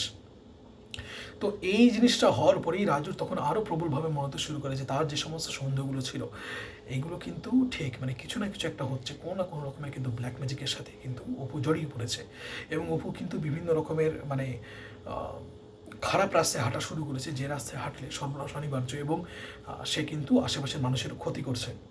তো তারপর একদিন রিয়া নিজের ইনিশিয়েটিভই ঠিক করে যে একবার সে যাবে, সে অপুর সাথে কথাবার্তা বলবে, এবং কথাবার্তা বলে সে অপুকে বোঝাবার চেষ্টা করবে যে এইগুলো কিন্তু ঠিক না, কিন্তু তার ওই ছন্দটা চিরকাল থেকেই যায় যে অপু মিথ্যা কথাটা কেন বললো, যে এই কুট্টুস যা আছে, কুট্টুস হারিয়ে গেছিলো, এই ব্যাপারটাতে, কারণ কুট্টুস কিন্তু রিয়ারও অত্যন্ত প্রিয় কুকুর ছিল, মানে সেও অনেক দিন ধরে কুকুরটাকে দেখেছে, যার খুব আদরের কুকুর ছিল। কিন্তু এইটা দেখার মানে এই দুটো ঘটনার পরে রিয়া প্রচণ্ড ডিস্টার্বড হয়ে যায়, এবং রিয়া এই ব্যাপারটা তার বয়ফ্রেন্ডকে জানায় যে এরকম এরকম অবস্থা, এরকম এরকম জিনিস। তো এবং তার যে বয়ফ্রেন্ড আছে সে একজন মেডিকেল স্টুডেন্ট, সে তখন তাকে বলে যে এরকম হতেই পারে যে ওর হয়তো কোনো মানসিক বিকার হয়েছে, তো মানসিক বিক্রি থেকে সে এরকমভাবে বিভিন্ন জিনিসপত্র করছে, তুমি একবার যাও, এইভাবে ডাইরেক্টলি কোনো রকমের কনক্লুশন পৌঁছেও না, তোমার বান্ধবী, তুমি একটু যাও, গিয়ে কথাবার্তা বলে বোঝাও, যদি তার মেডিকেশনের দরকার হয় তাহলে আমরা তার মেডিকেশনের ব্যবস্থা করতে পারি, যদি তার কোনো রকমের মনোরোগ বিশেষজ্ঞ বা সাইকিয়াট্রিস্টের দরকার হয় তাহলে তার বিভিন্ন ট্রিটমেন্টের ব্যবস্থা আমরা কিন্তু করে দিতে পারি, ঠিক আছে। তো যথারীতি আবার পরে 2-3 দিন পরে রিয়া আবার যায়, রিয়া সেখানে গিয়ে একদম, সেবার রিয়া জানতো যে ঘরের এরকম অবস্থা থাকবে, তখন রিয়া যখন যায়, অপু তখন বলে কি রে তুই এসছিস, ঠিক আছে। সে ঢোকার পরে তখন সে দেখায় যে আজকে আমি মানে আজকে নতুন নতুন কিছু খাবার দিচ্ছে না কি না, কোথা থেকে যে অপু যে তাদের যে উপরে যে ঘরটা আছে না, সে উপরে ঘরটার যে চালাটা আছে সেটা অ্যাসবেস্টাসের চালা, ঠিক আছে। তো অ্যাসবেস্টাসের চালা আছে, এমনিতেই গরমে অ্যাসবেস্টাসে কি গরম হয়, তো সেইখানে অপু বসে দদ্দদ, মানে ঘরের মধ্যে এত গরম ছিল সেই সময়টাতে, ঠিক আছে, ওই দিনের ওই টাইমটাতে প্রচণ্ড গরম ছিল, সে অপু পাখা টাকা না বন্ধ করে ঘরের মধ্যে বসে আছে, ঠিক আছে। এবং মানে ঘরের মধ্যে যে বসেও ছিল সেটা খুব মানে মানে খুব অপ্রীতিকরভাবে ঘরের মধ্যে বসেছিল, মানে শুধুমাত্র একটি হাফ প্যান্ট পরে ও ঘরের মধ্যে বসেছিল, আর কোনো রকমের কিছু জামা কাপড় অপুর গায়ে ছিল না। তো তো ঢুকেই রিয়া বলে এই কি এরকম করে বসেছিস কেন, ঠিক আছে। তো বলতে গরম লাগে তো ফ্যানটা চালা, হ্যাঁ ফ্যান চালালে এরকম মানে উড়িয়ে যাবে। তবে কী উড়িয়ে যাবে না, ওখানে দেখছে কতগুলো চড়াই পাখি আর কি অ্যাসবেস্টাসের মধ্যে এসে থেকেছে, এবং তখন বলছে উড়ে যাবে তাহলে তুই এরকম করছিস কেন, তখন বলছে না ওরা ভেতরে ঢুকলো, ওরা কিন্তু ফ্যানে বাড়ি খাবে, ফ্যানে বাড়ি করে কেটে দিতে পারে। তখন বললো যে না না না তুই ওদেরকে ভাগিয়ে দে এরকম, তো বললো হ্যাঁ ওদেরকে ভাগিয়ে দিলে হবে না, তো ওদের তো কাজ আছে, বলছে কী কাজ না, তখন বলে আয় তো আরেকটা জিনিস দেখে, বলে আবার সেই পিচার প্রিন্টের কাছে গেছে, কলসপতির কাছে গিয়ে আবার তুলে দেখে যে এবার একটি চড়াই পাখিকে তার পা দুটো এরকম সুতো দিয়ে বেঁধে, যেরকম করে পাখিদের পা বাঁধে সেভাবে বেঁধে, ডানা দুটোকে এরকম করে বেঁধে তাকে এরকম উল্টে কলসের মধ্যে ঢুকিয়ে রাখা আছে, পাখিটা ছটপট করছে। এইটা দেখার পরে তখনও কোনবার টান মেরে বের করে দিয়ে যে কী করছিস তুই এরকম পাখিটাকে এরকম করে, মানে দড়িগুলো এরকম ছিল, তখন না বের করিস না বলে অপু তো প্রায় তার উপরে ঝাঁপিয়ে পড়ে। তো কোনোরকম সে এরকম পাখিটাকে কোনোরকমভাবে সেই সুতো পুতো থেকে ছেড়ে এরকম করে ছেড়ে দেয়, পাখিটা উড়ে দৌড়ে গিয়ে বাইরে মানে সেটি বেরিয়ে চলে যায় আর কি, অ্যাসবেস্টাস দিয়ে বেরিয়ে চলে যায়, আর 2-3টে চড়াই পাখি ছিল তারাও তার সাথে চলে যায়। যখন এই জিনিসটা হয়েছে হওয়ার সাথে সাথে অপু একটা এত জোরে একটা ধাক্কা মারে, ঠিক আছে, তো প্রচণ্ড জোরে একটা ধাক্কা মেরে এত জোরে মেরেছে যে পড়ে গেছে রিয়া, পড়ে গিয়ে এবং সেই ঘরের মধ্যে একটা আলমারি ছিল, একটা কাঠের আলমারি ছিল, মেহগনি কাঠের আলমারি, সেখানে গিয়ে রিয়া বাড়ি খেয়ে তার মাথাটা এই জায়গাটা থেকে অনেকটা কেটে যায়, এবং যখন কেটে যায় তখন খুব অদ্ভুত একটি শার্প টোনে অপু চিৎকার করে ওঠে, এরকম মানে খুব কিছুক্ষণের জন্য খুব শার্প টোনে চিৎকার করে ওঠে যে আমার গাছগুলোকে তুই খাওয়াতে দিবি না, ঠিক আছে, তুই কে, তুই কোথাও বেরিয়ে যা তুই এখান থেকে, এরকম করে একটা কথা বলে উঠেছে, আমার যা ইচ্ছা আমি তাই খাও, এরকম একটা সে কথা বলে ওঠে। কিন্তু সেই যে ভয়েসটা ছিল সেটা কিন্তু নাকি রিয়ার মতে সেটা কিন্তু মানে স্বাভাবিক টোন না, মানে ওই ধরনের ভয়েসে কিন্তু কখনো কথা বলে না, মানে যেন গলার টোনটাই প্রায় চেঞ্জ হয়ে গেছে, এবং ওই রকম একটা মারমুখী রূপ দেখে। এবং তখন ওই কুকুরটাও প্রায় যখনই রিয়া ঢুকেছিল তখনই অপু বেঁধে রেখে দিয়েছিল জানলার সাথে কুকুরটাকে, তো কুকুরটাও তখন মানে এমনভাবে দাঁত মুখ খিচিয়ে প্রায় তেরে আসার মতো লাফিয়ে করতে থাকে। তো রিয়া সেখানে ভয় পেয়ে গিয়ে রিয়া বলে আমি আর তোর এখানে কোনোদিন আসবো না বলে প্রচণ্ড ভয় পায়। তখন রিয়া দৌড়ে গিয়ে ওখান থেকে খুলে এরকম নিচে নামতে, তখন যেতেই অপুর মা দেখতে পায় যে তোর কী হয়েছে, এরকম তো মাথার মধ্যে কিছুটা মেডিকেশনের ব্যবস্থা করে। ওরাই তখন পাড়া যে লোকজন আছে তাদেরকে কল করে একজন অটো করে আসে, সেই অটো করে নিয়ে সে রিয়াকে নিয়ে হাসপাতালে যায়, সেখানে গিয়ে তার স্টিচও হয়। এবং এই ঘটনার পরে রিয়ার যে বয়ফ্রেন্ড আছে সে তাকে বলে যে তোমার আর ওখানে কি কোনো কাজ নেই, ঠিক আছে, সামনে বিয়ে আছে, তোমার বান্ধবী যে সে চুলোই যাক। কিন্তু যখন সে রিয়া ওখানে বসেছিল ওদের বাড়িতে, আর অপুর মা তার প্রাথমিক যে ফার্স্ট এডগুলো করছিল, তখন একটা কথা বলে অপুর মা যে তুই কেন এগুলো করতে গেছিস, তুই কেন ওখানে বলতে গেছিস এই ধরনের। ওর বাবা তো একই কাজ করতে গেছিলো, তারপরে নাকি মানে ওর বাবাকে নাকি বের করে দেয়, এরকম ধাক্কা মেরে বের করে দেয়। তারপর ওর বাবা যখন সিঁড়ি দিয়ে নামছিল তখন নাকি ওর মানে ওর বাবার মনে হয় যে ওর বাবার পিঠে নাকি কেউ খুব জোরে একটা ঘুষি মারলো, ঘুষি মারার ফলে ওর বাবা নাকি হঠাৎ করে একটা কার্ডিয়াক অ্যারেস্ট মতো হয় এবং সে নাকি সিঁড়ি থেকে ওরকম পড়ে যায় পর থেকে নাকি পক্ষাঘাতগ্রস্ত। এরপরে নাকি ওর মা, যে অপুর মা আছে, অপুর মাও নাকি ওপরে গিয়ে অপুকে এরকম আটকাবার চেষ্টা করেছিল, ঘরের এরকম ময়লা পরিষ্কার করার চেষ্টা করেছিল। তারপর থেকেই নাকি ওর মা ইউরিনের সাথে ব্লাড আসতে শুরু করে দেয়। তখন ওর মা বলে, দেখ বাবা, আমরা জানি এই বাড়িতে না অনেক কিছু ঘটছে যেগুলো স্বাভাবিক না। তো যখন এই কথাগুলো রিয়াকে বলে তখন রিয়ার খুব দৃঢ় বিশ্বাস হয় যে না, এমন কিছু কিছু ঘটনা ঘটছে যেগুলো মানে সাথে কোনো রকমের কোনো অকাল্ট প্র্যাকটিস এগুলো জড়িত আছে। এবং সে পরবর্তীকালে যখন শেষবার, ওটাই তার শেষবার ছিল অপুদের বাড়িতে যাওয়া, এবং সে এসে সাথে সাথে যে রাজু আছে, রাজুকে বলেছি দেখে এই ঘটনা কিন্তু ঘটেছে।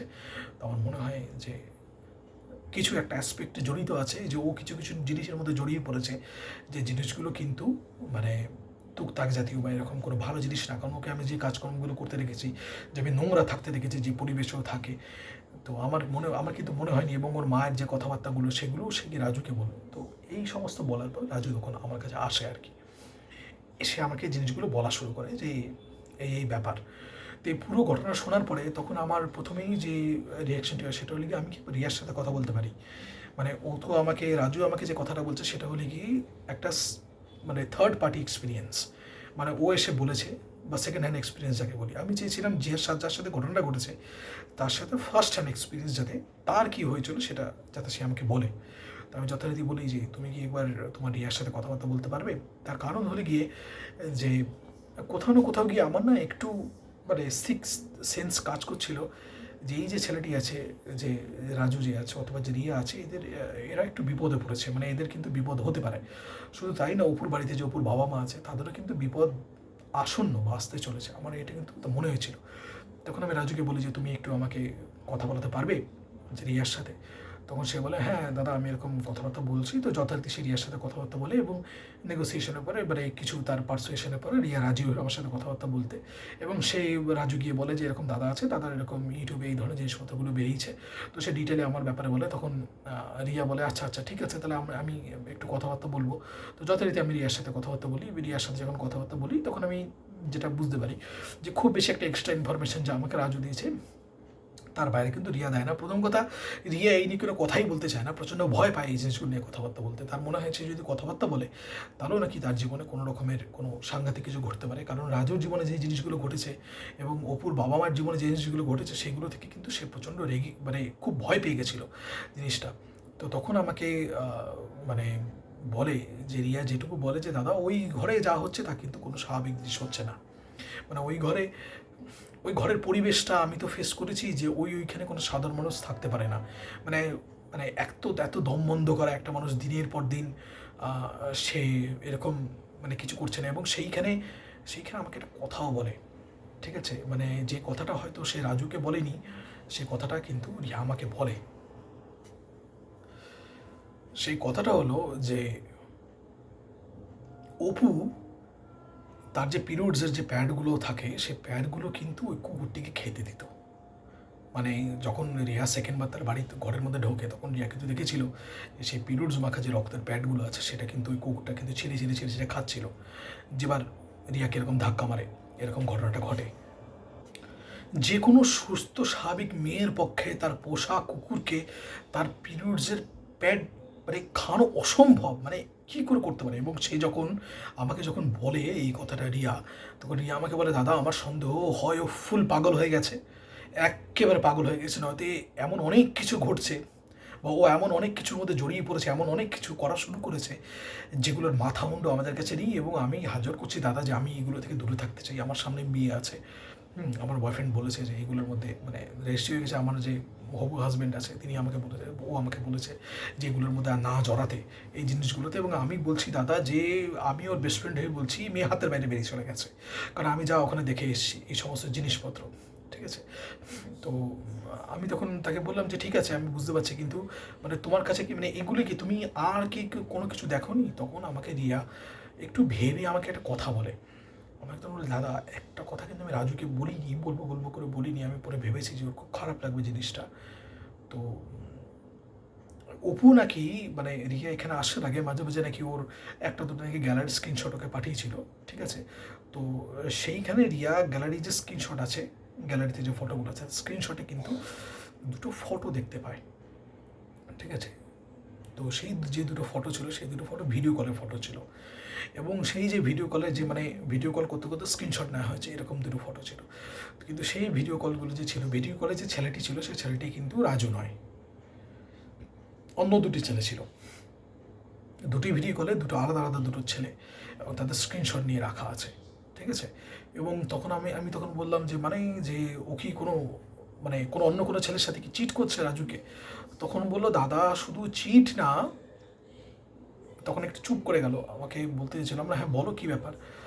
বললো দাদা যে কোনো যে ফটো আছে ফটোর নিচে যদি মানে যদি কোনো রকমের আমাদের ভিডিও কল থাকে, তো ভিডিও কলে স্ক্রিনশট মারলে যার সাথে ভিডিও কল করছি তাকে দেখা যায় তো, আর নিচে ছোট্ট একটু জায়গাতে আমাকে নিজেকে দেখা যায়। দাদা ও ভিডিও কল দুটোতে কোনো কাপড় জামা ছাড়া বসেছিল আর কি, এবং খুব বিশ্রীভাবে বসেছিল, খুব অশ্লীল অশালীন ভঙ্গিতে সে ভিডিও কল দুটোতে বসেছিল। তো আমি আমি এটা শুনে মানে এই যে ইনফরমেশানটা এটা মানে একদম নতুন ইনফরমেশান ছিল, এবং এটাতে মানে হঠাৎ করেই না আমি একটু ঘাবড়ে গেছিলাম, এবং এটা মানে এতগুলো দিক থেকে এত রকমের ইনফরমেশান বেরোচ্ছিলো যেগুলোতে মানে ঠিকমতো বুঝে উঠতে পারছিলাম না যে কী হয়েছে, যে ওর সাথে কি খারাপ কিছু হয়েছে অপুর সাথে, নাকি অপু নিজে খারাপ কোনো রাস্তায় হাঁটছে, নাকি অপু চিট করছে, সে চিট মানে অন্য কোনো মেয়ে ছেলেদের সাথে যাওয়ার চেষ্টা করছে, সেইখানে রাজু গেছে সেখানে আটকাবার চেষ্টা করেছে বলে এই ধরনের ব্যাপার সেপার। তো মানে খুব একটা কমপ্লিকেটেড একটা জায়গায় না এরকম মানে ব্যাপারটা গিয়ে পৌঁছে, তখন তাকে ও রিয়াকে বলি যে রিয়া আমাকে বলে দাদা এটা কি আমি রাজুকে বলবো? আমি বলো না না তুমি এটা রাজুকে বলো না, ঠিক আছে। ওর এখন একটা বিশ্বাস আছে যে ওর গার্লফ্রেন্ড ওকে মানে চিট করেনি, চিট করতে পারে না, এটা বলো না, এমনিতেই অনেকটা কষ্ট পেয়েছে, তো এইটা বললে ওর বিপর্যয়টা মানে যেটুকু আমার রাজুকে দেখে মনে হয়েছিল যে রাজু একটু ধীর স্থির একটু ওইভাবে কথাবার্তা বলে, কিন্তু রাজু না একটু মানে সেন্সিটিভ টাইপের, মানে কিছু ছেলে থাকে যারা অল্পেতে চোখের মধ্যে জল বেরিয়ে যায় আর কি, একটু সেন্সিটিভ একটি ইমোশনাল টাইপের একটি ছেলে। তো সে কিন্তু মানে আমি বললাম যে তুমি রাজুকে বলো না, রাজুর খুব খারাপ লাগবে, খুব কষ্ট লাগবে। তো আমাকে তখন রিয়া বলে যে দাদা তুমি যদি এই ব্যাপারে আরও একটু জানতে চাও তাহলে আমি বলবো যে ও যে অ্যাকাউন্টটা আছে, ওর যে ইনস্টাগ্রাম অ্যাকাউন্টটা আছে, ইনস্টাগ্রাম অ্যাকাউন্টে কিন্তু ও কোনো রকমের কোনো পোস্ট বা কিছু দেয় না, কিন্তু স্টিল কিন্তু ওই অ্যাকাউন্টে কিন্তু আছে, ও মানে কারণ রিয়া যে স্ক্রিনশটগুলো দেখেছিল ভিডিও কলে সেগুলো কিন্তু মানে ইনস্টাগ্রামের ছিল, ইনস্টাগ্রামের কিন্তু ছিল যে অর্ধেকটা এরকম, অর্ধেকটা অন্য ছেলে যেরকম থাকে সেরকম একটা ইনস্টাগ্রামের ছিল, আরেকটা কিন্তু হোয়াটসঅ্যাপের ছিল। তো আমাকে বলে যে আমি কিন্তু এরকম দেখেছি। তো আমার মনে হয় যে ও কিন্তু ইনস্টাগ্রামে বিভিন্ন ছেলেদের সাথে কথাবার্তা বলে বেড়ায়, যদিও ওর কোনো পোস্ট নেই, কেউ ওকে দেখে বুঝতে পারবে না যে ওর কোনো অ্যাক্টিভিটি আছে, না তো ফেসবুকে আছে, না ইনস্টাগ্রামে আছে। তো আমার মনে হয় যে কোনো ছেলে যদি ওর সাথে কথাবার্তা বলো, ও কিন্তু তাদের সাথে কথাবার্তা বলে। তো তুমি একবার একটু চেষ্টা করে দেখতে পারো যে, এবং তখন ও বলে যে এই যে ছেলেটি আছে না রাজু যে আমার যে সমস্ত পডকাস্টের ব্যাপারে জানে সেটা কিন্তু অপুর মাধ্যমেই জানে। মানে অপু প্রথমে আমার যে সোদপুরের যে সমস্ত বাড়ির যে ঘটনাগুলি আছে সেই ঘটনাগুলি যখন অন্য একটি চ্যানেলে বেরিয়েছিল সেগুলো কিন্তু অপু শুনে প্রথমে সে রাজুকে বলে যে দেখ তুই এটা শোন, তোর কিন্তু খুব ভালো লাগবে, মানে এটা দারুণ একটা মানে এরকম আগে কেউ কোনোদিন শোনেনি। তো তখন সেই জিনিসগুলোই নাকি অপুই দেয়। তখন আমাকে বলো অপু তোমাকে চেনে, তুমি পাঠাও তো একবার। অপু নাকি এর আগে আমাকে খুঁজেওছে অনেকবার ইনস্টাগ্রামে। তো যখন সে বাড়িতে আসেনি তার আগে আর কি, মানে 2022-এর মানে 2022 না ঠিক 2023-এর মাঝামাঝি সময় নাকি, 2022-এ তো আমার বেরোয়নি, 2023 যে আছে 2023-এর ওই শুরুর দিকে যখন মানে আমার যখন বেরোতে শুরু করে, যখন যে সময়টাতে আমার বিভিন্ন রকমের ভিডিওগুলো বেরোতে শুরু করে, বিভিন্ন রেকর্ডিংগুলো বেরোতে শুরু করে, তারপরে নাকি অপু খুঁজেও ছিল আমাকে, কিন্তু সে পায়নি। এই কথাটা কিন্তু রিয়াকে সে বলেও ছিল। এবং খুব আশ্চর্যের ব্যাপার সেই সময় যে তার সম্পর্কে যে টার্মোইলগুলো চলছে যে অপুর, সেটা কিন্তু ছেলেটার সাথে যে দেখা সাক্ষাৎ হচ্ছে না বা সে যে ডেলিভারেটলি সেটাকে বিভিন্নভাবে অ্যাভয়েড করে আসে সেটা কিন্তু একবারও সে কিন্তু রিয়াকে জানায়নি। তো আমাকে বললো তুমি পাঠাও তাহলে ও কিন্তু অ্যাকসেপ্ট করবে। তো যথারীতি আমার মনে হলো যে আমার নিজেরও খুব ইন্টারেস্ট লাগছে জিনিসটাতে। তো রাজু আমাকে বলে দাদা কোনো কথাবার্তা হলো রিয়ার সাথে? তো রিয়ার সাথে সেই আমার শেষ কথা। তো আমাকে তখন রাজু বলে দেখো রাজু আমি এখনই তোমাকে কিছু বলতে পারছি না, ও আমাকে তুমি যা বলেছো তার থেকে আলাদা কিছু বলেনি সেরকম, আমি সব কথা খুলে ওকে বললাম না। আমি বললাম আমাকে আরও কয়েকদিন দেখতে দাও তাহলে আমি তোমাকে বলবো। তো 2-3 দিন রাজুর সাথে কোনো কথাবার্তা আমারও হয়নি। ইতিমধ্যে 1-2 দিন পরে আমি মেয়েটির যে অ্যাকাউন্ট আছে সেটি আমাকে অলরেডি রিয়া প্রোভাইড করে দিয়েছিল, আমি সেইখানে সেই মানে অ্যাকাউন্টটিতে আমি রিকোয়েস্ট পাঠাই এবং যথারীতি রিকোয়েস্টটা অ্যাকসেপ্টেডও হয়। এবং তারপরে আমি গিয়ে সত্যি সত্যি দেখি যে 2022-এর পরে কিন্তু আর মানে 2022-এর ডিসেম্বরের পরে আর কিন্তু কোনো রকমের পোস্ট সেখানে হয়নি। যথারীতি মানে আমি আমাকে কিছু লিখতেই হয়নি, আমাকেই উল্টো ওই দিক থেকে মানে টেক্সট আসে যে আচ্ছা হাই তুমি কি সেই পারিজাত, মানে যা সত্যি ঘটনাগুলো ছিল। তো আমি তখন বলি হ্যাঁ আমি সেই পারিজাত। তো নিজে থেকেই তখন সে কথাবার্তা বলা শুরু করে যে আমি তো তোমাকে কত খুঁজেছি হ্যান ত্যান, মানে তোমার গল্প অনেক শুনেছি, যেরকম মানে অনেক কিছু যেগুলো সাধারণত মানুষ বলে আলাপচারিতার জন্য, সেগুলো সে বলতে শুরু করে। বলতে বলতে বলতে বলতে হঠাৎ করে সেই না মানে কোনো মতো কিছু মিথ্যে কথা বলতে শুরু করে।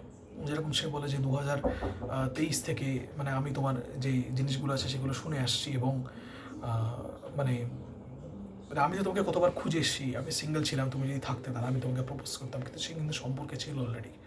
সেই ধরনের কথাবার্তাগুলো বলে। তখন আমি বলি দেখো যে এইসবগুলো আমাকে বলো না, এগুলোতে আমি মোটেও ইন্টারেস্টেড নই। এবং কিছুক্ষণ কথাবার্তা হওয়ার পরেই মেয়েটি আমাকে বলে যে আমি কি তোমাকে কল করতে পারি। ঠিক আছে, আমি বললাম যে না এখন না, যে তুমি একটা পরের সময় যখন হবে, আমি যখন ফ্রি থাকবো যদি আমি তোমাকে বলি তুমি আমাকে কল করতে পারো। তো তখন সে আমার কাছে ফোন নাম্বার চায়, আমি সেটা দেইনি। তখন আমি তাকে বলি তুমি যা কিছু বলার যেটা বলার আছে, ইনস্টাগ্রামে বলি, ইনস্টাগ্রামে কল করার বিভিন্ন রকমের ফ্যাসিলিটি আছে, তুমি ইনস্টাগ্রামে ভিডিও কল করতে পারো, কলও করতে পারো। তো যথারীতি যেদিন আমি পাঠাই তার পরের দিন সন্ধ্যাবেলা মেয়েটির সাথে আমার প্রথম কথাবার্তা হয়। মেয়েটির যে ভয়েসটি যেটা আছে সেখানে আমি একটু বলার চেষ্টা করছি, মেয়েটির ভয়েসটা একটু জড়ানো, মানে আপনার যারা লগ্নজিতার গান শুনেছেন, তো লগ্নজিতার যেরকম কথাগুলো একটু জড়ানো জড়ানো টাইপের, একটু আধো আধো টাইপের, তো মেয়েটির ভয়েসটা কিন্তু সেরকম। ঠিক আছে, একটু আধো আধো আধো আধো টাইপের। তো এবং তারপরের দিন প্রথম কথা হয়, কিছুক্ষণের জন্য কথা হয় এবং সেদিনের পরে আরও একদিন পরে আবার মেয়েটি কল করে। ঠিক আছে, তার সাথে তখন বেশ 30 মিনিট মতো কথাবার্তা হয়। তো সেই কলে প্রথমবার আমি এই ব্যাপারটা লক্ষ্য করি যে যেন মনে হচ্ছে সত্যিই কেউ পাশ থেকে যেন প্রম্পট করে বিভিন্ন কথাবার্তা। এবং মানে সেই কথাগুলো সে মানে হয়তো মেয়েটি তার সাথে কোনো উত্তর দেয় না, কিন্তু সেই প্রম্পট অনুযায়ী কিন্তু মানে মেয়েটি আমাকে মানে পাশ থেকে কেউ যদি কিছু জিজ্ঞেস করে যে এটা এটা জিজ্ঞেস কর, এরকম টাইপের, তো ও কিন্তু সেই কথাটা কিন্তু ঘুরিয়ে ফিরিয়ে আমাকে জিজ্ঞেস করে। তো প্রথম কথা এইখানে আমার প্রথম খটকাটা লাগলো, কারণ প্রথম যে ব্যাপারটা হয়েছিল, যে প্রথম পুরো হোলস যে সিনারিওটা, সেই সিনারিওটাতে আমার যেটা মনে হয়েছিল সেটা হলো গিয়ে যে এই মেয়েটি সত্যি হয়তো কোনো রকমের কোনো ব্ল্যাক ম্যাজিক বা এইগুলোর মধ্যে সে ইনভলভ আছে। কিন্তু যেরকম বর্ণনা আমাকে দিল আর কি, যে রিয়া যে এসে দিল বা রাজু যেরকম দিল, তা ওই ঘরে ওই মেয়েটি ছাড়া আর কারোর পক্ষে থাকা সম্ভব না। তাহলে আমি যে এক দুবার যে ফেন্ট যে আওয়াজটা শুনলাম সেটা কার, তো আমার হঠাৎ করে তখন মনে হতে শুরু করে যে হয়তো আমি এদের কথা এত বেশি করে শুনেছি, তো আমারও মনে হচ্ছে যে হয়তো পাশ থেকে আমার সাবকনসিয়াস মাইন্ডে আমি এটা ভাবছিলাম যে হয়তো পাশ থেকে কথাবার্তা বলবে, হয়তো কোথাও ছিল। তো তারপরেও আরও দুবার মেয়েটি আমাকে কল টল করে। ঠিক আছে, তো ফোন নাম্বার চাই, আমি যথারীতি দিইনি সেই জিনিসটা। তো সেখানে কিন্তু আমি আর ওই একবারে সেই ভয়েসটা শুনেছিলাম, তারপরে কিন্তু আমি সেটা শুনিনি। ইতিমধ্যে এপ্রিল মাসের মাঝামাঝি নাগাদ একটা ঘটনা ঘটে, সেটা হলে গিয়ে আমার এক মাসি, সে থাকে মালদাতেই। ঠিক আছে, তো সেই মাসির যে মেয়ে আছে, তো তার মানে ওখানে ভ্যাকেশন শেষ হয়, তো মাসি আমাকে বলে যে আয় এখানে একটু মালদা টালদা ঘুরে যা। তো যথারীতি আমি মালদা যাই। ঠিক আছে, এবং আমি ছেলেটিকে জানাই রাজুকে যে হ্যাঁ আমি মালদা টাউনে এরকম যাচ্ছি। ঠিক আছে, তো ছেলেটি বলে দাদা তুমি আসবে, বলছি হ্যাঁ আমার এরকম মাসি এরকম আছে, তো আমি যাচ্ছি। তো ইনভাইট করে আমি সেখানে যাই। তো যাওয়ার পরে ছেলেটি যথারীতি আসে, ছেলেটির সাথে আমার দেখা হয় এবং যতটা সহৃদয়তার সাথে ছেলেটি মানে সে খুশি হয়েছিল যে আমি ওখানে গেছিলাম। তখন আমাকে বললো দাদা এরকম কোনো কিছু মানে কথাবার্তা হলো বা এরকম তুমি কিছু জানতে পারলে। আমি তখন ছেলেটিকে বললাম যে দেখো ভাই, তোমাকে একটা কথা আমি বলি, যে মেয়েটি কিন্তু যদি ইনস্টাগ্রামে বা ফেসবুকে তার কোনো রকম অ্যাক্টিভিটি নেই, কিন্তু অন্য কেউ যদি রিকোয়েস্ট পাঠায় তাহলে কিন্তু মেয়েটি অ্যাকসেপ্ট করছে। এবং আমার মনে হয় যে মেয়েটির কিন্তু একটি মানে অন্য কোনো ছেলের প্রতি একটি আসক্ত হওয়ার বা মেয়েটির যে চরিত্র, সেই চরিত্রটি একটু বিগড়ে যাওয়ার কিন্তু একটা সম্ভাবনা এখানে আছে।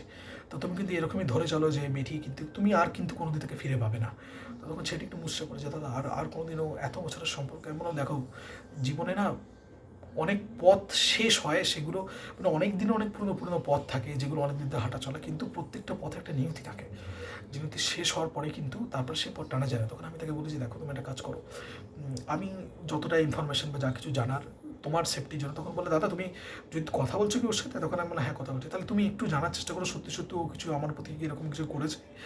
ঠিক আছে, তো আমি তাকে বলি ঠিক আছে, আমি ঘুরিয়ে ফিরে এই কথাগুলো বের করার চেষ্টা করব, যদি আমি কিছু জানতে পারি তাহলে আমি তোমাকে আগে থেকে সাবধান করে দেবো যে তুমি কিন্তু সাবধান হয়ে যাও। কিন্তু তখন আমার হঠাৎ করে মনে হয় যে আমার একবার বাড়িটা দেখা উচিত। তো আমি তখন ছেলেটিকে বলি, আচ্ছা তুমি আমাকে বাড়িটা দেখাতে পারবে? মালদাতে আমি মোটামুটি 4 দিন মতো ছিলাম। তো আমি জিজ্ঞেস করি, তুমি কি আমাকে বাড়িটা দেখাতে পারবে? তখন না, হ্যাঁ দাদা, কেন দেখাতে পারবো না। তো ছেলেটা স্কুটি নিয়ে আসে, স্কুটি নিয়ে এসে সেই পাড়াটিতে আমাকে নিয়ে যায় যে পাড়াটিতে মেয়েটির বাড়ি ছিল। তো যথারীতি তখন যখন আমরা গিয়ে পৌঁছাই তখন সন্ধ্যাবেলা এই 6:30 মতো হবে। তো সেইখানে গিয়ে আমি যখন পৌঁছাই তখন আমাকে রাজু যে আছে, রাজু তখন আমাকে বলে, দাদা আমি যদি যাই কাছে, ও যদি ছাদে থাকে তাহলে, বা ও যদি কোনো রকমের কোনো দিন ও তো ছাদে আসে না, কিন্তু বাই চান্স যদি চলে আসে, আমাকে যদি দেখে বা ওর বাড়ির লোক যদি দেখে, তাহলে ব্যাপারটা ভালো হবে না। তো আমরা একটু মানে আমি একটু এখানে দাঁড়াচ্ছি, তুমি একটু এগিয়ে গিয়ে ওই 100 মিটার দূরে একটু রাস্তার সামনে দাঁড়ায়। আমাকে বলো ওই সামনে যে তুমি গলিটা দেখবে, যে এগিয়ে গিয়ে তোমার যে ডান দিকে যে 3rd নম্বর গলিটা, ওই গলিটার মুখে যে হলুদ রঙের বাড়িটা আছে সেটা কিন্তু ওদের।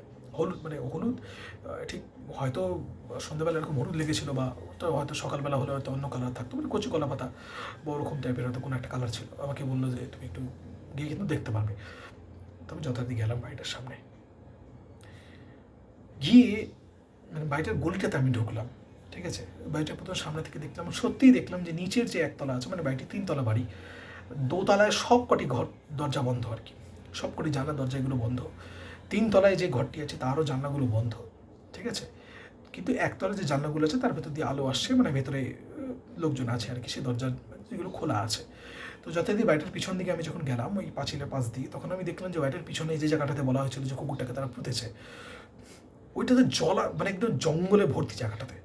সেই জঙ্গলের মধ্যে আমি দুটো জিনিস দেখতে পেলাম। 1 নম্বর হলে গিয়ে যে একটা কুয়ো আছে, মানে বাড়িটার একদম কোণার দিকে একটা কুয়ো আছে, আর একটা তুলসী মঞ্চ আছে বাড়ির পিছনটাতেই। সেখানে প্রচণ্ড রকমের মানে জঙ্গল টঙ্গল এরকম আছে, তুলসী গাছ সেখানে মরে শুকিয়ে কাঠ হয়ে গেছে, যেন ওইখানে কেউ কোনো দিন আর কোনো রকমের মানে কোনো রকম প্রদীপ টদীপ কিছু দেয় না। এবং সবচেয়ে অদ্ভুত কথা সেটা হলো গিয়ে যে মানে বাড়িটার যে অবস্থানটা আছে না, মানে যে যে 3 রাস্তার যে গলিটা আছে, মানে যে গলিটাতে আমরা ঢুকছি, তো আমি একটু বোঝার চেষ্টা করলাম যে দিকগুলো কোনটা। মানে আমি যে দিক থেকে ছিলাম, আমি যে দিক থেকে সেটা হলো গিয়ে ছিল পূর্ব দিক। এবং মানে আমি যেদিকে যাওয়ার চেষ্টা করছি, মানে ওই যে গলিটা যেদিকে ঢুকেছে, গলিটা একটু নর্থ ইস্টের দিকে ঢুকেছে গলিটা দিক অনুযায়ী। তো সেই যে পাঁচিল যে আছে, পাঁচিলের পাশেই মানে যে যে রাস্তা যে ঢুকেছে, 3 রাস্তার যে রাস্তাটা ঢুকেছে, মেন রাস্তার পাশে যে রাস্তাটা, তো সেই পাঁচিলের পাশে একটি সেপটিক ট্যাঙ্ক। মানে বাড়িটি যে আছে, বাড়িটি যে ঈশান কোণ আছে, ঈশান কোণে একটি সেপটিক ট্যাঙ্ক আছে।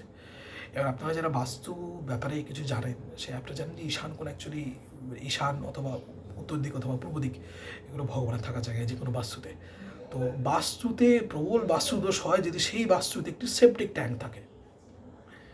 ঠিক আছে, সেটি ঈশান কোণে যদি থাকে, হ্যাঁ, তো ঈশান কোণে অথবা পূর্ব দিকে অথবা উত্তর দিকে যদি কোনো রকমের আপনার সেপটিক ট্যাঙ্ক থাকে, তাহলে কিন্তু সেখান থেকে কিন্তু ইমিডিয়েটলি একটা বাস্তুদোষ হয়। এবং বাস্তুদোষ প্রথমে যখন আমি জিনিসটা দেখলাম, দেখার পরে আমার তখন মনে হলো যে ব্ল্যাক ম্যাজিকই একমাত্র জিনিস নয় যার সাথে এটা জড়িয়ে আছে। আমার মনে হয় এই বাস্তুটার কোনো দোষ আছে, যে দোষের জন্য কিন্তু এদের মধ্যে এত কিছু ঝামেলাঝাটি হচ্ছে। আমি ছেলেটিকে গিয়ে জানাই যে দেখো ভাই, মানে ব্যাপারটা যতটা দেখে খুব সহজ সিধা সাদা মনে হচ্ছে, সে ব্যাপারটা কিন্তু সেরকম না।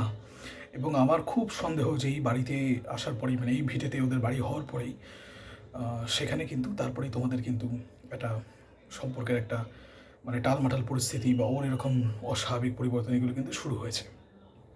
তো তখন আমাকে ছেলেটা বললো যে দাদা কীরকম সমস্যা আছে মানে এই জায়গাটাতে। আমি বললাম যে মানে বাড়িটা যে আছে, বাড়িটা ঈশান কোণে, মানে তার সেপটিক ট্যাঙ্ক আছে, মানে এবং ঈশান কোণে সেপটিক ট্যাঙ্ক, এবং ঈশান কোণের দিকেই মানে না যে বাড়িটার যে সমস্ত পায়খানাগুলো ছিল, যে পায়খানাগুলোর যে মানে যে জানলাগুলো থাকে না, যে স্নান ঘর বা পায়খানা ঘরে যে জানলাগুলো থাকে, ঠিক আছে, যে ছোটো ছোটো জানলাগুলো, সেগুলো দিকে ছিল। তো আমি বললাম যে যেহেতু ঈশান কোণে সেপটিক ট্যাঙ্ক অথবা পায়খানাগুলো আছে, তো সেই জন্য কিন্তু বাড়িতে একটা বাস্তুদোষ কিন্তু আছে। তো এই ব্যাপারটাতে আরও একটু আমাকে তলিয়ে দেখতে হবে। তো তখন ছেলেটি মানে যথারীতি আমাকে আমার মাসির বাড়ির ওখানে ড্রপ করে দেয়, আমি চলে যাই। সে রাত্রেবেলা আমি মেয়েটির সাথে কথাবার্তা বলি, মেয়েটির সাথে কথাবার্তা বলতে বলতেও একদিন বলে যে একদিন ভিডিও কলে আসবেন। তখন আমি বলি যে আমি কিন্তু মালদাতেই আছি। তো তখন সে বলো, ও তুমি মালদাতে আছো, ঠিক আছে, তাহলে একদিন দেখা করা যাক। আমি তখন তাকে বলি যে দেখা করাটা কতটা সম্ভব হবে সেটা তো আমি জানি না। তখন সে আমাকে বলে যে এই তো আমরা কালকে যাচ্ছি বাইরে একটু। কোথায় বাইরে আছো? শান্তিনিকেতন আমি ঘুরতে যাচ্ছি। ঠিক আছে, আমি তখন আচ্ছা খুব ভালো কথা, তো শান্তিনিকেতন যাও, তারপরে তবে জিজ্ঞেস করছো শান্তিনিকেতন থেকে ফিরে এসে তারপরে দেখা করবো। আমি বললাম না, ততদিন আমি থাকবো না, ঠিক আছে, আমি পরশু দিনই বেরিয়ে চলে যাচ্ছি। তো তখন আমাকে বললো, ও আচ্ছা আচ্ছা আচ্ছা, তাহলে একবার কি ভিডিও কল আসা সম্ভব হবে? ঠিক আছে, আমি বললাম হ্যাঁ ভিডিও কল আসতে আমার কোনো অসুবিধা নেই। তো মেয়েটি আমাকে বলে যে তাহলে আমি ভিডিও কল করছি কিছুক্ষণ পরে। ঠিক আছে, আমি বলি হ্যাঁ কোনো অসুবিধা নেই, ভিডিও কল করো। তো মেয়েটি ভিডিও কল করে এবং যেমন দেখুন আজকে আমি আপনাদের সামনে একটা ভিডিও উপস্থাপনা করতে বসেছি, আমি খুব ভদ্র সবুজ জামা কাপড় বসেছি। তো প্রথম কথা, মেয়েটি ঘরের যে পোশাক, সে ঘরের পোশাকটা অত্যন্ত সংক্ষিপ্ত ছিল এবং কোনো মানুষ ভিডিও কলে যে মানুষকে সে চেনে না, তার সামনে অচেনা যে মানুষ, সে তার এবং মানে তার ঘনিষ্ঠ নই আমি কোনোভাবে, সে আমাকে মাত্র কয়েকদিন হলো চেনে, সে কিন্তু আমার সামনে অতি সংক্ষিপ্ত পোশাক পরে সে বসে এবং সে খুব অশ্লীলভাবে বসে। ঠিক আছে, যার ফলে পোশাক পরা না পরা একই রকম ব্যাপার হয়ে যায়, প্রচণ্ড অশ্লীলভাবে বসে। তো আমি তাকে বলি যে এরকম করে আসলে কিন্তু আমার পক্ষে মানে ভিডিও কল করাটা সম্ভব হবে না, তো আমাকে ক্ষমা করবেন বলে আমি ফোনটা কেটে দিই তখনই। তো তারপরে অনেক অনুনয় বিনয় করে তারপরে সে একটি গায়ের মধ্যে টি শার্ট দিয়ে সে বসে এবং সে অনেকবার বলার পরে আমি তারপরে ভিডিও কল বেশ কয়েকবার করার পরে আমি সেটা অ্যাকসেপ্ট করি। তো ভিডিও কল যখন অ্যাকসেপ্ট করি তখন আমি একটা জিনিস দেখি, সেটা হলো গিয়ে যে তখন তখন প্রথমবারের জন্য আমি আমি ব্যাপারটা লক্ষ্য করি। মানে এটা আগে ওরা কেউ কোনোদিন লক্ষ্য করেছে কিনা আমি জানি না, আমাকে রিয়া একটু বলেছিল আভাসটা। মেয়েটা যখন আমার সাথে কথাবার্তা বলছিল না, তো কথাবার্তা বলতে বলতে হঠাৎ করে মানে চোখের পাতা, আমার মনে হলো জানি যে ভিডিও কলে কথা বলতে বলতে একবার চোখের পাতাটা পড়লো, তো মেয়েটার চোখের যে রঙ আছে সেটা কালো, মনির রঙটা কালো। তো একবার চোখের পাতাটা পড়লো, একবার চোখের পাতা পড়ার পরেই আমি দেখলাম সে মানে চোখের মনিটা যেন সেই বাঘ সিংহে যেরকম পিঙ্গল রঙের চোখ হবে, বিড়ালে যেরকম হয় ওরকম পিঙ্গল রঙের যেন চোখের মনিটা হয়ে গেল, মানে অদ্ভুতভাবে যেরকম চোখের মনিটা। আবার কিছুক্ষণ এরকম পাতা ঝাপটালো, সেটা চলে গেলো। আমি আমি তখন প্রথমে ভাবলাম যে আমি কি ভুল দেখছি জিনিসটা। তো আমি তারপরে আরও কিছুক্ষণ যখন আমি এরকম আছি তখন আমি ওর সাথে কথাবার্তা বলতে বলতে প্রথমত ওকে জিজ্ঞেস করলাম আমাদের বাড়িটার ব্যাপারে, মানে আমি দেখতে চেয়েছিলাম আরও কিছুক্ষণ কথাবার্তা বলে আরও দেখা যায় কিনা। তো 6-7 মিনিটের ভিডিও কল ছিল, সেইখানে কিন্তু আমি দুবার দেখেছিলাম, মানে প্রথমবার ওইটা, সেকেন্ডবার কিন্তু আরেকবার দেখেছিলাম। তো সেই যে সেকেন্ডবার যে দেখাটা ছিল সেটা কিন্তু মানে এবং এরকম 1-2 বার চোখের পাতা পড়লো, মানে চোখের পাতা পড়লো সাথে সাথে ভেরি ফাস্ট আমি দেখলাম যে চোখটা পুরো পিঙ্গল হয়ে গেছে, সেটা কিছুক্ষণ আগে তাকিয়ে থাকলো, মানে যেন সে পারলে সেই সেই চোখ দিয়ে সে ভেতরে ঢুকে যায়, ভিডিও কলের ভেতরে ঢুকে যায়, ঢুকে গিয়ে সে পারলে আমাকে এরকম ছিঁড়ে ছিঁড়ে ছিঁড়ে ছিঁড়ে দেখে যে আমার ভেতরে কী আছে না আছে। ঠিক আছে, ওটা মাথা থেকে মানে সে যেন প্রায় পারলে সে চোখ দিয়ে যেন সে আমাকে খেয়ে ফেলে, এরকম একটা মানে সে সব যেন মানে দেখতে চায় যে পা থেকে মাথা অবধি। তার প্রচণ্ড মানে সে মানে মানে বলে না ঝাঁপিয়ে পড়া যে চোখ, সে মানে ঝাঁপিয়ে পড়া চোখ, যে সে মানে পারলে যেন তার পক্ষে যদি সম্ভব ছিল সে যেন তখনই আমার উপর ঝাঁপিয়ে পড়তো, এরকম একটা। তো আমি আমি প্রচণ্ড অস্বস্তিকর ছেলে দেখি। তারপরে এরকম চোখটা এরকম যখন পড়ে তখন আবার কালো হয়ে যায় এবং তখন সে যখন চোখটা নর্মাল তার যখন কালো হয়ে যায় তখন সেই আবার সেই ভাবলে সেই ব্ল্যাঙ্ক দৃষ্টি তার মধ্যে থাকে এবং মেয়েটি এরকম বিভিন্ন কথা ভাবতে শুরু করে। তখন আমি বুঝতে পারি যে যা ভাবছি ব্যাপার তা নয়, এটা ব্ল্যাক ম্যাজিকের কেস নয়। কারণ আমার তখন আস্তে আস্তে ধীরে ধীরে আমার ষষ্ঠেন্দ্রিয় বলতে শুরু করেছে যে মেয়েটির ভেতর দিয়ে অন্য কেউ আমাকে দেখছিল। আমি এখনও আপনাদেরকে বলছি আমার গায়ে কাঁটা দিচ্ছে। আরে এই কথাটা জানেন যে যতবার আমি রেকর্ডিংটা করতে শুরু করেছি ঠিক এই জায়গাতে সে রেকর্ডিংটা কোনো না কোনোভাবে আটকে গেছে। আমি জানি না যে এই রেকর্ডিংটা আজকেও এই জায়গায় এসে আটকে যাবে কি না। তো যদি এই রেকর্ডিংটা আটকে না যায়, যদি পুরোটা কমপ্লিট হয় তাহলে পুরোটাই আমি আপনাদেরকে দেবো। কিন্তু যদি পুরোটা কমপ্লিট না হয় তাহলে আমি এটা সেকেন্ড পার্ট করে আবার আপলোড করব। প্রথম পার্ট যেটুকু হবে সেটুকু আমি আপলোড করব, তারপর সেকেন্ড পার্ট আবার আমি আপলোড করব। তো যখন আমি প্রথমে তার এই জিনিসটা দেখি তখন মানে শুরু থেকে ব্যাপারটা অন্য রকমের ছিল। শুরু থেকে ছিল যে মেয়েটি কোনো রকমের যে তুকতাকের মধ্যে জড়িত। তারপর হঠাৎ করে ব্যাপারটি ঘুরে গেল, ব্যাপারটি ঘুরে গিয়ে মনে হতে শুরু করলো যে মেয়েটির কোনো মানসিক বিকার আছে বা মেয়েটি হয়তো পাগল হয়ে গেছে। তারপর হঠাৎ করে সেটা বোঝা গেল কিছুদিন পরে, মানে কীরকমভাবে মিসলিডিং যে জিনিসটা, এটাই আমি বলার চেষ্টা করছি। কখনো মনে হচ্ছে বাস্তুদোষের জন্য হয়েছে, কখনো মনে হচ্ছে ভূমিতে কোনো মানে বাস্তুর কোনো গণ্ডগোল বা তা মেয়েটির কোনো মানসিক বিকার অথবা মেয়েটি কোনো ব্ল্যাক ম্যাজিকের সাথে জড়িত, এইগুলো মনে হচ্ছে। কিন্তু আসল ঘটনাটি নেপথ্যে একদম অন্যরকম কিছু, মানে যেটা তখন আমার খুব সন্দেহ হলো যে এটা স্বাভাবিক না, মানে আমি যেটা দেখতে পাচ্ছি এটা স্বাভাবিক না। এবং তখন আমি মানে যখন কি একটু অবাক হয়ে যাচ্ছি তখন মেয়েটা একটু বুঝতে পারছে যে আমি একটু অবাক হচ্ছি, তখন সে সে নিজে কিন্তু বুঝতে পারছে না যে আমি কেন অবাক হচ্ছি। তো আমি যথারীতি আমার খুব খুব দ্রুত যে অবাক ব্যাপারটা সেটা মানে চাপিয়ে ফেলে, এবং সত্যি কথা বলতে একটুখানি ভয়ও লেগেছিলো আমার, একদম মিথ্যা কথা বলছি না, আমার ভয়ও লেগেছিলো। এখনও যে আমি আপনাদেরকে কথাগুলো বলছি আমার গায়ে কিন্তু কাঁটা দিচ্ছে, এখনও দিচ্ছে। তো আমি তারপরে মেয়েটিকে না ভাবলাম যে মেয়েটির বাড়িটার ব্যাপারে একটু একটু কথাবার্তা, এবং আমি তখনও বসে আছি যদি আবার দেখা যায়, তো আমি তখন স্ক্রিন রেকর্ডারটা অটো স্ক্রিন রেকর্ডারটা অন করে দিয়েছি যে যদি দেখা যায় কিছু আবার তাহলে সে স্ক্রিন রেকর্ডারে ধরা পড়বে। তো যথারীতি মেয়েটা তখন আমাকে তার বাড়ির ব্যাপারে বলা শুরু করলো, এবং তখন আমি বাড়িটার ব্যাপারে ফুল ইনফরমেশন পেলাম যে ওই জমিতে আগে একটা বাড়ি ছিল, একটা একতলা বাড়ি ছিল। তো সেই যে বাড়িটা ছিল ওই বাড়িটা ভেঙে ওরা তারপর ওই বাড়ির যে ইটগুলো আছে সেই ইটগুলো আর বাকি যে সমস্ত ইট আছে সেই ইটগুলো দিয়ে কিন্তু নিজের বাড়ির কনস্ট্রাকশনটা করেছে ওর বাবা। আর শুধু তাই না, ওই বাড়ির যে সেপটিক ট্যাঙ্কটা ছিল, ওই বাড়ির সেপটিক ট্যাঙ্কটা যেরকম আছে ওরা সেই সেপটিক ট্যাঙ্কটাকে এক্স্যাক্টলি সেভাবেই ইউজ করছে। বাড়ির ভিত যে আছে সেটা ওরা নিজেরা তৈরি করেছে, করে বাকি যে সমস্ত যা কিছু আছে সেপটিক ট্যাঙ্কটার কোনো রকমের কোনো কিছু চেঞ্জ হয়নি। এবং ওর বাবা নাকি ঘোর কমিউনিস্ট, তাই জন্য সে নাকি ঠাকুর দেবতা কিছুই মানে না, বাড়ির মধ্যে কোনো ঠাকুর দেবতা ফটাকুরিও কিছু নেই, কোনো রকমের মানে পূজা স্থলও কিছু নেই। ওর মা এরকম বহুবার চেষ্টা করেছিল যে পূজা অর্চা করানো, কিন্তু ওর বাবা তার ঘোর বিরোধী, এবং তাই জন্য যে তুলসী মঞ্চ আছে তুলসী মঞ্চে কোনো দিন তার কোনো পূজা হয় না, কোনো সন্ধ্যা প্রদীপ দেওয়া হয় না। এবং তখন আমাকে বললো যে ওদের এই একটা কুয়ো আছে, মানে পিছন দিকে একটা কুয়ো আছে, ঠিক আছে। তো ওই যে কুয়োটা আমি দেখেছিলাম, ঠিক আছে, ওই কুয়োটাও নাকি পরিত্যক্ত কুয়ো, ওইখানে নাকি মজা কুয়ো, ওখানে কোনো রকমের কোনো কাজকর্ম হয় না। তো সেদিনকার মতো তারপরে কলেজটা চলতে চলতে হঠাৎ করে মেয়েটি, মানে আমি যখন কথাবার্তা বলছি হঠাৎ করে পাশ থেকে সেই কুকুরটিকে তখন আমি প্রথমবার দেখলাম, লাভ দিয়ে সে কুকুরটি প্রায় প্রায় ঘেউ ঘেউ করে কোথা থেকে আসলো আমি জানি না, খুব চিচাম করতে করতে সেই প্রায় ফোনের উপরে ঝাঁপিয়ে পড়ল, ফোনটা তখন কেটে গেল সেইখানে। তো তারপরে আমি আবার ডায়াল করার চেষ্টা করলাম তাকে, আমি যখন ইনস্টাগ্রামে তখন মানে করার চেষ্টা করলাম তখন দেখলাম সে ধরেনি জিনিসটা। তো যাই হোক, এই ব্যাপারটা হওয়ার পরে না তখন আমার মনে হলো যে মানে অনেক কিছু ইনফরমেশান আছে ওই জমিটার সম্বন্ধে বা ওই বাড়িটার সম্বন্ধে যেটা আমরা জানি না।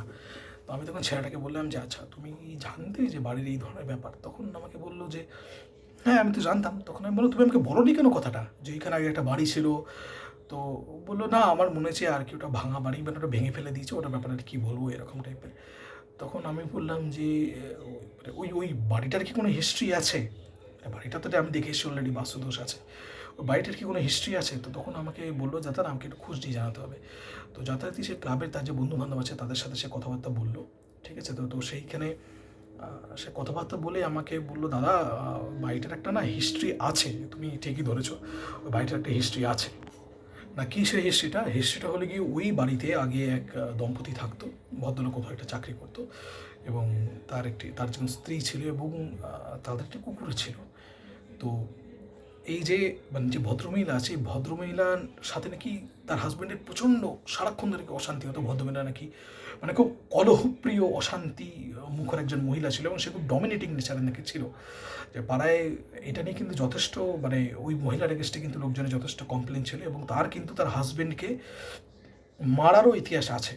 মানে হাজব্যান্ডকে মেরে তার মানে গোড়ালি ভেঙে দিয়েছে বা এরকম, সেটার আবার নাকি পরে ঠিকঠাক করেছে, অথবা তার হাজব্যান্ডকে মেরে সে মাথা ফাটিয়ে দেওয়ার। হাজব্যান্ডে কিন্তু তার বউয়ের সাথে অনেকভাবে মানিয়ে চলার চেষ্টা করতো এরকম। তো মেয়েটির কিন্তু এরকম ডোমেস্টিক ভায়োলেন্সের ব্যাপার আছে, এবং দুর্ভাগ্যজনকভাবে আমরা এমন একটি দেশে থাকি যে দেশে শুধুমাত্র নারী সুরক্ষা কমিটি আছে, কিন্তু যদি পুরুষরা যদি তার স্ত্রীর হাতে প্রণীত হন বা যদি তার যদি মার খায় এরকম, তাহলে তাদেরকে ন্যায় বিচার দেখানোর জন্য কোথাও কিছু নেই, ঠিক আছে। মেয়েটি মারতে পারে, এবং সে যদি কোর্টে গিয়ে বলে যে না ঠিক আছে ডোমেস্টিক ভায়োলেন্স হয়েছিল তাই আমি আত্মরক্ষার্থে মেরেছি, তাহলে কিন্তু মেয়েটির কোনো দোষ হবে না, উল্টে ছেলেটি যে মার খেয়েছে তার বউয়ের হাতে সে কিন্তু উল্টে জেলে চলে যাবে। তো যথারীতি এত কিছু মানে এই সব ঘটনা যখন হচ্ছে তখন আর সবচেয়ে বড় কথা মেয়েটি নাকি অনাথ ছিল, মানে যার সাথে বিয়ে হয়েছিল ভদ্রলোকের উনি নাকি মানে সেই মেয়েটি নাকি অনাথ ছিল। তো একটা অনাথ আশ্রমের থেকেই সে নাকি বড় হয়েছিল, তারপরে নাকি কোনো একটা জায়গায় সে চাকরি করতে গিয়ে তাদের মধ্যে আলাপ হয়েছে, তারপর সেখান থেকে নাকি বিয়ে টিয়ে হয়েছিল। মানে খুব ডিটেলে তো পাড়ার লোক নিশ্চয়ই জানবে না, কিন্তু যেটুকু উপরে উপরে জানে সেটুকুই আমি জানলাম, সেটুকুই বলেছিল নিশ্চয়ই রাজুকে। তো সেখান থেকেই আমি সেটা ব্যাপারটা জানতে পারলাম। এবং এরকমভাবে চলতে চলতে ছেলেটি নাকি 1-2 বার সে থানাতেও গেছিলো। থানাতে গিয়ে সে জানাবার চেষ্টা করে, তখন থানা থেকে তাকে বলা হয় যে আপনি এগোবেন না, কারণ ভারতে যে নিয়ম, যে ল আছে, যে আইন কানুন আছে, সেটা কিন্তু আপনার ফরে নেই, আপনি কিন্তু ফেঁসে যাবেন আপনার বউ যদি উল্টো দিক থেকে এগোয়। তো পুলিশের তরফ থেকে একটা ঘরের মধ্যে একটা মানে মিটমাট করে দেওয়ার ব্যবস্থা হয়, ক্লাবের লোকজনকে ডাকা হয়, সেখানে তাদেরকে দুজনকে বসানো হয় এবং ওই ক্লাবের লোকজনের সামনেই সেই বউটি নাকি তার হাজবেন্ডকে চড়ও মেরে বসে জোরে, এবং সেখানে নাকি অত্যন্ত গালিগালাজ দিয়ে বিভিন্ন কথাবার্তা বলে যে তোমার এত আসপর্দা হয় কী করে যে তুমি এরকম থানা পুলিশ ডেকেছো, এবং সেটা নিয়েই নাকি মানে ওইখান থেকেই নাকি সমস্ত কিছু জানাজানি হয় এরকম। এবং সেই ভদ্রমহিলা নাকি মানে এত অপমানিত হয় সেদিন, নাকি ভদ্রলোক গিয়ে নাকি কুয়োতে ঝাঁপ দিয়ে তিনি কুয়োতে সুইসাইড করেন।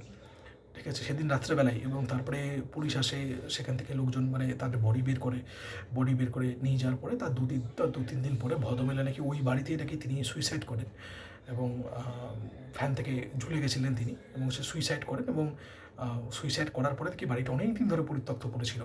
তারপরে ওই যে জমি জমা, ওখানকার যে লোকজন আছে, তো সেইখানে যে জমি জমাটি আছে, সেই জমি জমাটি অনেক দিন ধরে পড়ে থাকার পরে ওখানে যে স্থানীয় যে লোকজন আছে, তারা কোনোভাবে ওই জমি জমাটির কিছু একটা বন্দোবস্ত করার চেষ্টা করে, থাকে না অনেক রকমের মানে তার সেটেলমেন্টের, আরবিট্রারি সেটেলমেন্টের ব্যবস্থা করে। ছেলেটি যে আছে, ছেলেটির একটি ভাই ছিল যে আসে, যার সাথে কন্ট্যাক্ট করা হয়, সে ওখানে এসে সে এরকম বলে যে এই জমি জমাটা যেহেতু মানে এই যে জমিটা ছিল সেটা অ্যাকচুয়ালি মানে ওই 2 ভাইয়ের বাবার ছিল আর কি। তো তার বাবা মানে 2টি জমি আর কি 2টি ছেলেকে দিয়ে গেছিলো, তাদের ছেলেটির একটা পৈতৃক বাড়ি আছে সেটা অন্য জায়গাতে, আর ওই জমিটাও কিনে রেখেছিল মানে ওনার বাবা আর কি। তো সেই জমিটার কোনো ভাগ বাটোয়ারা ছিল না, মানে একদম কোনো রকমের মিউটেশন করে যে এই জমিটা আমার ছেলের নামে, বড় ছেলের নামে, এই জমিটা আমার ছোটো ছেলের নামে, সেরকম কোনো ব্যাপার ছিল না। তাই জন্য ছোটো ছেলে এসে তখন, যেহেতু ওটাও ওর নামে জমি ছিল, তো ওই জায়গাটা যেহেতু এই ধরনের ঘটনাটি ঘটেছিল, তো ছোটো ছেলে তখন ওখানে আসার পরে ক্লাবের লোকজনের সাথে কথাবার্তা বলে, ওখানে স্থানীয় যে দালাল আছে, সেই দালাল প্রথমে ধরে একটি ওখানে ভাড়া বসায়, কিন্তু সেই ভাড়াটি নাকি পরপর নাকি 4জন ভাড়াটে নাকি ওখানে বসেছিল, তারা কেউই নাকি ওই বাড়িতে থাকতে পারেনি। কারণ ওই বাড়িতে যারা থাকতো তাদের নাকি মানে মাঝ রাতেবেলা মনে হতো ছাদের উপরে লোকজন খুব দাপাদাপি করছে, ধূপধাপ করে লাফালাফি করছে, হ্যাঁ প্রচণ্ড রকমের। এবং ওই বাড়িতে যারা ভাড়া এসেছিলো তাদের ম্যাক্সিমাম যে জিনিসপত্র আছে বাড়ির ভিতরে সব কিছু ফেলে দেওয়া হয়েছিল, কিন্তু ওই বাড়িতে একটি প্রচণ্ড এক্সপেন্সিভ একটি মেহগনি কাঠের একটি দেওয়াল আলমারি ছিল। দেওয়াল আলমারি মানে যে দেওয়ালের ভেতর যে আলমারিগুলো ঢোকানো থাকে, সেরকম যে আলমারি একটি ছিল, সেটা ওই যে ভদ্রলোক আছে, তার যে ওয়াইফ আছে, তার প্রচণ্ড প্রিয় ছিল। এবং এই খুব আশ্চর্য ব্যাপার যে যখনই ভদ্রলোক মারা যান আর ভদ্রমহিলা যখন সুইসাইড করেন, ঠিক আছে, কুকুরটি, ওদের যে একটি কুকুর ছিল, সেই কুকুরটি কিন্তু ঘর থেকে বেরিয়ে এসে রাস্তায় ঘুরে বেড়াতো। হ্যাঁ, লোকজন এরকম তাকে দেখেই বুঝতে পারতো যে এরকম। আর যে কোনো গেলেই কুকুরটির সব চরিত্র খুব খারাপ ছিল, গেলেই নাকি কুকুরটি নাকি মানুষকে ধেয়ে এরকম নাকি কামড়াতে আসতো। ওই পাড়াতে নাকি 2-3টে বাচ্চাকে সে কামড়েও ছিল কুকুরটা, তাদের এই কুকুরটাকে বেশ মারাও হয়েছিল। তাই জন্য কুকুরটা না, যে সামনের পা যে আছে, সামনের যে হাত আছে, সেই মানে পাড় যেটা আছে, সেই পাটা কিন্তু মানে চোট পেয়ে কিন্তু বেঁকে, মানে কুকুরটা কিন্তু 3 পায়ে দৌড়াতো, মানে ডান দিকে যে সামনের পাটা আছে সেটা নাকি চোটপ্রাপ্ত হয়েছিল। তারপরে কুকুরটা নাকি ওই জমির ভেতরেই নাকি থাকতো, যখন ওই বাড়িতে আর কোনো মানে ভাড়াটে তারা তাকে টিকতে পারলো না, যখন কোনোভাবেই বিভিন্ন ভাড়া আসতো, মানে 2-3 মাস হওয়ার পরে সবাই নাকি ছেড়ে চলে যেত। এবং ওই বাড়িতে নাকি প্রচণ্ড অসুখ হতো, মানে প্রচণ্ড, যেই এক ব্যবসায়ী ছিল সে ওই বাড়িটি ভাড়া নিয়েছিল, এবং মানে ওই বাড়িতে শিফট করার পরে তার এমন অবস্থা হয়েছে তার নাকি পুরো মানে, এবং সে ওই যে বাড়িটি আছে, বাড়িটিকে সে একাই ওখানে থাকতো, সেখানে একটা ঘর ফাঁকা করে সেখানে গুদাম ঘরের মতো সেখানে ইউজ করতো, স্টোরেজ জায়গার মতো। কিন্তু মানে তার এমন ব্যবসার ক্ষয়ক্ষতি হয়, এবং মাঝে মাঝেই কী হতো না, যে তার বিভিন্ন স্টোরেজ যে সমস্ত মালপত্র আছে সেগুলো খুঁজে পাওয়া যেত না, অনেক পার্টস ওই বাড়িতে আনার পরে মিসিং হয়ে যেত। ঠিক আছে, বলো হলো অ্যাকচুয়ালি মানে গাড়ির ব্যবসা ছিল, মানে তার গাড়ির মানে হলো কি, যে সমস্ত গ্যারেজ থাকে না, গ্যারেজে যে সমস্ত মানে ধরুন মানে যে স্পেয়ার পার্টসগুলো আছে, টায়ারের ব্যবসা ছিল, তার সাথে হলো গাড়ির স্পেয়ার পার্টসের ব্যবসা ছিল। তো সেইখানে কিন্তু তার মানে অনেক ইকুইপমেন্টই কিন্তু সেখান থেকে হারাতে শুরু করতো, টায়ার অনেক সময় হারিয়ে যেত, খুঁজে পাওয়া যেত না। ঠিক আছে, তারপরে বিভিন্ন রকমের ছোটো ছোটো যে পার্টসগুলো আছে সেগুলো কিন্তু হারিয়ে যেত। তো এই ধরনের এবং ব্যবসায় খুব ক্ষয়ক্ষতি হচ্ছিল। তো ভদ্রলোক তারপরে নাকি তখনই ওই ভদ্রলোকই নাকি অন্য একটি দালাল ধরে, ওই পাড়ারই দালাল ধরে বলে যে মানে প্রথম কথা যে আপনি একটু যার জায়গা সেটাকে একটু কন্ট্যাক্ট করুন। মানে এই যে দালালটির কথা বলছি, এই ভদ্রলোক কিন্তু বাড়িটি অ্যাকচুয়ালি কিনেছিল। এই জায়গায় আমার একটু বলতে ভুল হচ্ছে, উনি ভাড়া নেননি, ওই বাড়িটা কিন্তু কিনেছিলেন। ওই যে যখন 3-4 জন থাকতে পারলেন না, তো তখন যে ওই ছোটো ভাইটি আছে, ছোটো ভাইটি কিন্তু দালাল ধরে এই জমিটি বিক্রি করেছিল। বিক্রি করার পরে এই ভদ্রলোক কিনেছিলেন। তিনি ওই জায়গাটাকে গোডাউন হিসেবে ইউজ করার চেষ্টা করেছিলেন, বাড়িটাকে ইনট্যাক্ট রেখে, ওই একতলা বাড়িটাকে, বাড়িটা 3-4টে ঘর ছিল, যে বৈঠকখানা আছে, বৈঠকখানাটাকে সরিয়ে দিয়ে সেখানে আর কি তার যে সমস্ত যে ব্যবসা বাণিজ্যের যে সমস্ত জিনিসপত্রগুলো আছে, যে স্পেয়ার পার্টসগুলো আছে, ওগুলো সেখানে তিনি রেখে ওটা ইউজ করার চেষ্টা করেছেন, কিন্তু তিনি কিন্তু যখন দেখলেন এখন ব্যবসা বাণিজ্য অত্যন্ত ডিক্লাইন হচ্ছে এবং আশ্চর্যজনকভাবে বিভিন্ন জিনিসপত্র হারিয়ে যাচ্ছে এবং যতবারই তিনি ধাওয়া দেন ওই কুকুরটা মানে বারবার করে চলে আসে এরকম টাইপের। তো তারপরে কী হয়েছিল যে মানে ভদ্রলোক ঠিক করেন যে এইখানে আর মানে তার মনে হয় যে এইখানে কিন্তু আর থাকা যাচ্ছে না বা এখানে কিন্তু থাকা যাবে না। আর মাঝে মাঝেই না ওই যে কুয়োটা যে আছে ওই কুয়ো থেকে নাকি মাঝে মাঝে আওয়াজ আসতো, জানেন তো, কান্নার আওয়াজ আসতো। কোনো ছেলে যদি কাঁদে তো কোনো একটা গর্তের মধ্যে কেউ যদি পড়ে গিয়েছিল কাঁদে না, তার গর্তের মধ্যে আওয়াজটা ইকো হয়, তো ওই আওয়াজ কিন্তু আসতো। এবং খুব আশ্চর্যের ব্যাপার, ওই বাড়িতে তখনও কিন্তু সেই মেহগনি কাঠের আলমারিটা ছিল যেটা সেই মেয়েটির খুব প্রিয় আলমারি ছিল। তো যথারীতি এই ধরনের ব্যাপার হওয়ার পরে ভদ্রলোক ওই দালাল ঠিক করেন, তিনি দালালের সাথে কন্ট্যাক্ট করে তিনি ঠিক করেন যে বাড়িটি তিনি আর রাখবেন না, তিনি বাড়িটি বেচে দেবেন এবং এই বাড়িটি অত্যন্ত কম দামে বেচা হয় এই যে অপুর বাবা আছে তাকে। এবং এই ভদ্রলোক কী করেন, এই ভদ্রলোক এসে তারপরে উপর যেটুকু কথা আমি বললাম যে এই ভদ্রলোক এসে কী করেন যে বাড়িটি ভাঙেন, ভেঙে সে বাড়ির যে ইটগুলো আছে সেই ইটগুলো দিয়েই আর নিজের যে সমস্ত ইট আছে সেইগুলো একসাথে জড়ো করে তিনি নিজের বাড়িটা তৈরি করেন। শুধু তাই না, তার যে মেহগনি কাঠের যে আলমারিটি আছে সেটি এত পছন্দ হয়েছিল, মানে যে আলমারিতে রিয়ার মাথা ঢুকে গেছিলো যেটা বলেছিলাম, সেটি কিন্তু তিনি তার মেয়ের ঘরে রাখেন না, এটা খুব সুন্দর, আমার মেয়ে এটা ইউজ করবে। এবং পরবর্তীকালে সেই আলমারিটাই কিন্তু আমরা ছাদের ঘরটাতে দেখতে পেয়েছিলাম যে ঘরে এই ধরনের কাণ্ড কারখানা হতো। এবং ওই ওই ভদ্রমহিলা না কখনো মানে যিনি আর কি শুনেছিলাম যে উনি মানে খুব খুব ঝগড়ু টাইপের ছিলেন, উনি মানে কোনো কিছু ভালো বাচ্চা কাচ্চা পছন্দ করতেন না। মানে ওই যে যিনি আর কি আত্মঘাতী হয়েছেন বাড়িতে, ঠিক আছে। আর খুব মানে খুব ডমিনেট করে, মানে মানুষের সাথে ভালো ব্যবহার করতে পারতেন না, খুব ডমিনেট করে, খুব যেন একটু পায়ে পাড়া দিয়ে ঝগড়া করার টেন্ডেন্সি ছিল, ঠিক আছে। মানে তিনি সবসময় যিনি খেঁচিয়ে থাকতেন ভদ্রমহিলা। তো যখন এই জিনিসটা বলা হলো তখন আমি একটা প্রশ্ন জিজ্ঞেস করলাম যে আচ্ছা তুমি কি জানতে পেরেছো যে কোন কুকুর ছিল? তো তখন আমাকে বললো যে হ্যাঁ একটা কুকুর ছিল এরকম টাইপের। তো আমি এইটুকুই শুধু জানি যে একটা কুকুর ছিল। হ্যাঁ, তো তখন আমি রিয়াকে একবার ফাইনাল টেক্সট করলাম যে আচ্ছা তুমি অপুর ঘরে যে কুকুরটাকে দেখেছিলে সে কুকুরটা কি একটা পা ল্যাংড়া ছিল? তো আমাকে বললো হ্যাঁ। দাও তুমি কী করে জানলে? 2 দিয়ে 4 হয়ে গেল। এই যে ঘটনাটি যে আছে, যেটা আমি বুঝলাম, ফাইনাল ভেরিফিকেশনের জন্য আমি সে রাত্রেবেলা মেয়েটিকে একটা টেক্সট করলাম যে তোমরা কবে যাচ্ছ শান্তিনিকেতনে? সে তখন বললো যে আমি শান্তিনিকেতনেই তো 2 দিন পরে যাচ্ছি, ঠিক আছে। আমি বললাম যে তখন আমি শুনছি যখন কথাবার্তা বলছে তখন পাশ থেকে একজন খুব যেন পাশ থেকে শার্প ভয়েসে, একটু ভয়েসটা একটু কম কিন্তু খুব ধার আছে সে ভয়েসটাতে, ওর জেনে কী হবে এরকম টাইপের কে যেন একটা কি একটা বললো, ঠিক আছে। তো তখন মেয়েটি একটু একটু থেমে থেমে গিয়ে আমার সাথে কথাবার্তা বলছিল যে কবে যাচ্ছি, কোথায় যাচ্ছি, এই ধরনের পাশ থেকে মানে 2 বার আমি এরকম শুনলাম। তখন মেয়েটি বললো কালকে সকালবেলা আমি যাচ্ছি শান্তিনিকেতনে। তো আমি তখন বললাম তুমি একটা কাজ করতে পারবে? তো বলছে হ্যাঁ হ্যাঁ বলো। আমি বললাম শান্তিনিকেতনে গিয়ে একবার আমাকে কল করো হোটেলে পৌঁছবার পরে, ঠিক আছে। তো যথারীতি মেয়েটি সে কথাটি রেখেছিল, সে যাওয়ার পরে আমাকে সে ইনস্টাগ্রামে কল করে, তখন আমি বললাম ভিডিও কলে আসতে পারবে? তো তখন সে যথারীতি ভিডিও কলে আসে। ভিডিও কলে আসার পরে আমি বলি যে আচ্ছা তুমি তো আমার অনেক রকমের ভিডিও তুমি দেখেছো, তাহলে তোমার কি আমার আমার ওপরে বিশ্বাস আছে যে আমি যে সমস্ত বলছি? হ্যাঁ হ্যাঁ আমার এরকম বিশ্বাস আছে, এরকম টাইপের। তো আমি তখন বললাম তাহলে আমি একটা মন্ত্র বলবো, আমি একটা মন্ত্র বলতে থাকবো, তুমি কি আমার সাথে বলতে পারবে? তো তখন বললো যে আমি কী করে বলবো, মানে খুব আমতামতা করছে। আমি তখন বললাম ঠিক আছে তোমাকে মন্ত্র বলতে হবে না, আমি বলবো তুমি শুধু বসে বসে শুনবে। এবং যে সময়কার কথা বলছি ওই তখন যে হোটেলে তারা যে ছিল, হোটেলের বাবা মা ছিল না, ও একাই ছিল, এই জন্য আমাকে কলটা করেছিল। তো তখন ও ভিডিও কলে আসে, মানে তো ভিডিও কলে আসো, আমি তোমাকে বলছি তুমি সেগুলো জাস্ট শুনবে বসে বসে, ঠিক আছে। পারলে সে রিপিট করবে। তুমি এটি যথারীতি বসে ভিডিও কলে, এবং সেবার আমি বলছি সেবারে কোনো রকমের মানে সংক্ষিপ্ত বা কোনো অশ্লীল কোনো জামা কাপড় পরে বসে নি এবং কোনো অশ্লীল ব্যবহার করেনি। এবং তাতে আমার মনে হয়েছিল যে বাড়িটা থেকে বেরোলে তার হয়তো একটু একটু চেঞ্জ হয়। আমি জানি না মেয়েটি কেন বাড়ি থেকে বেরিয়েছিল, আমি সত্যি জানি না যে কেন তারা সেই মানে শান্তিনিকেতনে গেছিলো, কিন্তু কোনো একটা কারণে সে কিন্তু গেছিলো ওই জায়গাটাতে। তো এবং তো আমি তাকে তখন বলি যে তোমার প্রথমে জিজ্ঞেস করি যে তোমার কুকুরটি কোথায়? তখন বললো কুকুরটাকে আমি বাড়িতে রেখে এসেছি। তাই আমি স্বস্তির নিঃশ্বাস পেলাম যে ঠিক আছে চলো কুকুরটাকে বাড়িতে রেখে এসছে, কোনো সমস্যা নেই, কোনো প্রবলেম নেই। তো তখন আমি তাকে বলি তুমি রেডি? তখন সে বলে হ্যাঁ আমি রেডি। তো যথারীতি আমি মন্ত্র জাপ শুরু করি। কী মন্ত্র এখানে বলছি না, যদি আপনাদের এই যে ব্যাপারে আরও একটু জানার হয় বা যদি কৌতূহল থাকে তাহলে আপনারা কমেন্টে আমাকে বলবেন, তাহলে আমি নিশ্চয়ই একটা এপিসোডে এই মন্ত্রগুলো নিয়ে কথাবার্তা বলবো যে কী ধরনের কী প্রোটেকশান থাকতে পারে, কী ধরনের কী মন্ত্র থাকতে পারে। তো আমি সেই মন্ত্র জাপ করা শুরু করি।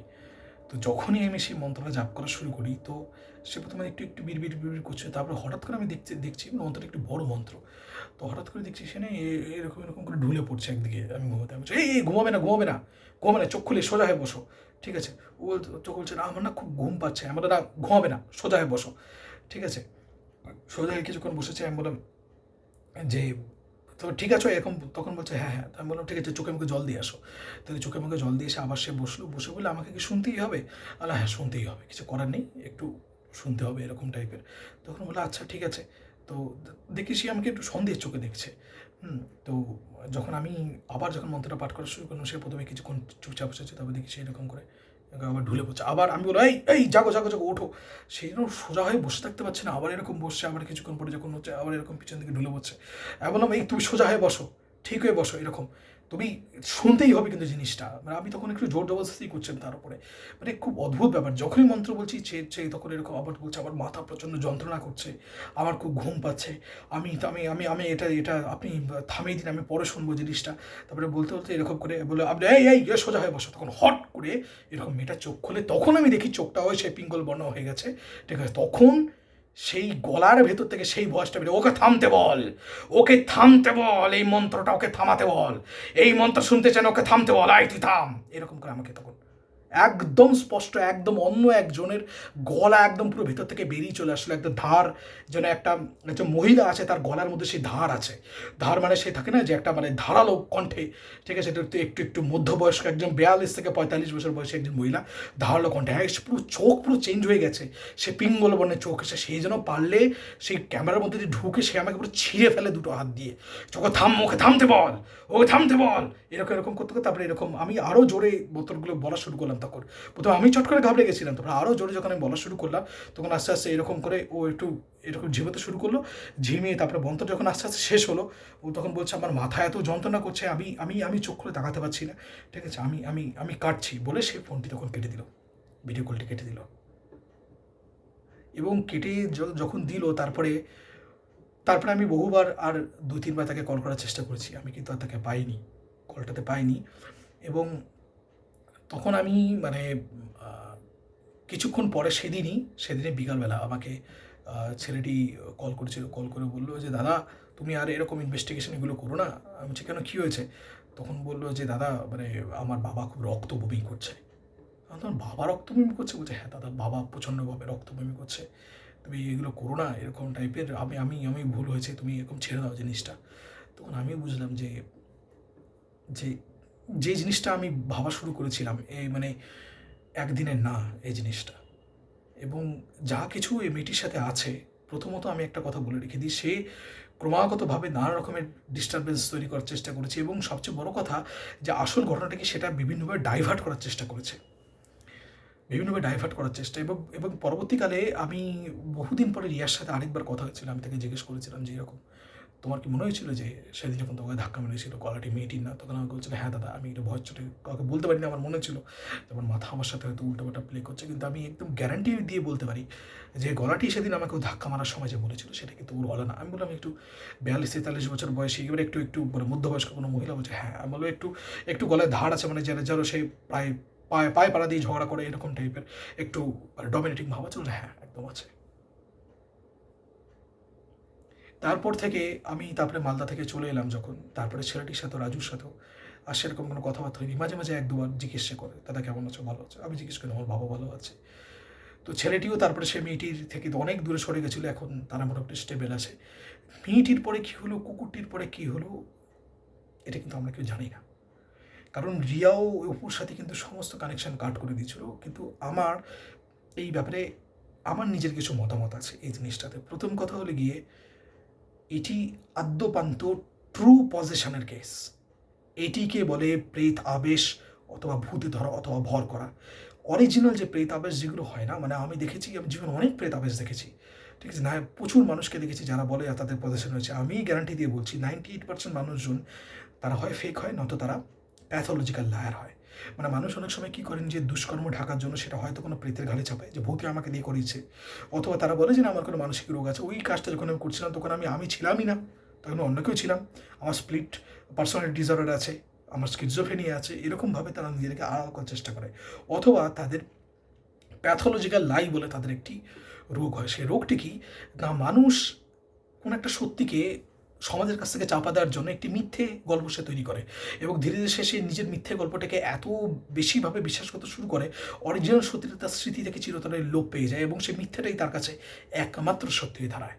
এই ধরনের মানুষ ধীরে ধীরে বিকারগ্রস্ত হয়ে যায়, মানসিক বিকারগ্রস্ত, এবং এদের যদি মনোরোগ বিশেষজ্ঞ দ্বারা যদি ভালো করে ট্রিটমেন্ট করা যায়, তাহলে কিন্তু সত্যিটা উদ্ঘাটন হয়, এবং মানুষটা কিন্তু আবার নিজের যে সুস্থ স্বাভাবিক পরিস্থিতি, মানসিক অবস্থা, সেখানে কিন্তু ফিরে আসে।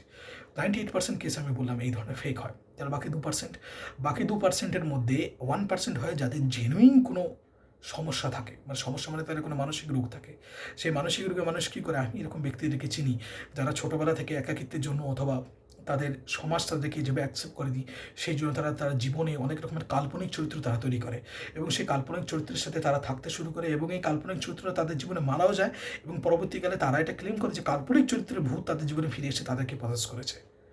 এটি একেবারে নিপাট একটি মানসিক রোগের মানে একটি লক্ষণ, এবং এইগুলো কিন্তু মেডিকেল ট্রিটমেন্টের দরকার। এতে কোনো রকম কিন্তু প্রেত আবেশ নেই। অরিজিনাল প্রেত আবেশ যেগুলো হয় সেগুলো এরকমই হয়, যে ঘটনাটি আপনি এখন শুনলেন, এইটি হয় প্রেতাবেশ। এবং আমি বলি যে এই ঘটনা, আমি মালদা থেকে ফিরে আসার পরেই, আমি যখন সোদপুর স্টেশনে যখন আমি নামার পরে ঠিক সেদিনই যখন আমি মানে তার পরের দিন যখন আমি বাইক নিয়ে রাস্তা দিয়ে যাচ্ছিলাম রাত্রেবেলা 10টার সময়, 10:30 হয়ে গেছিলো। সোদপুর সাধারণত 10:30 হলে মোটামুটি ফাঁকা ফাঁকা হয়ে যায়। সেই সময় রাস্তা ফাঁকা ছিল, রাস্তা একদম ঠিক ছিল। এখানে একটি রাস্তা আছে যেটাকে রাসমণির মোড় বলে, গোশালার মোড় বলে, সেই রাস্তাটা লম্বা একটা রাস্তা আছে।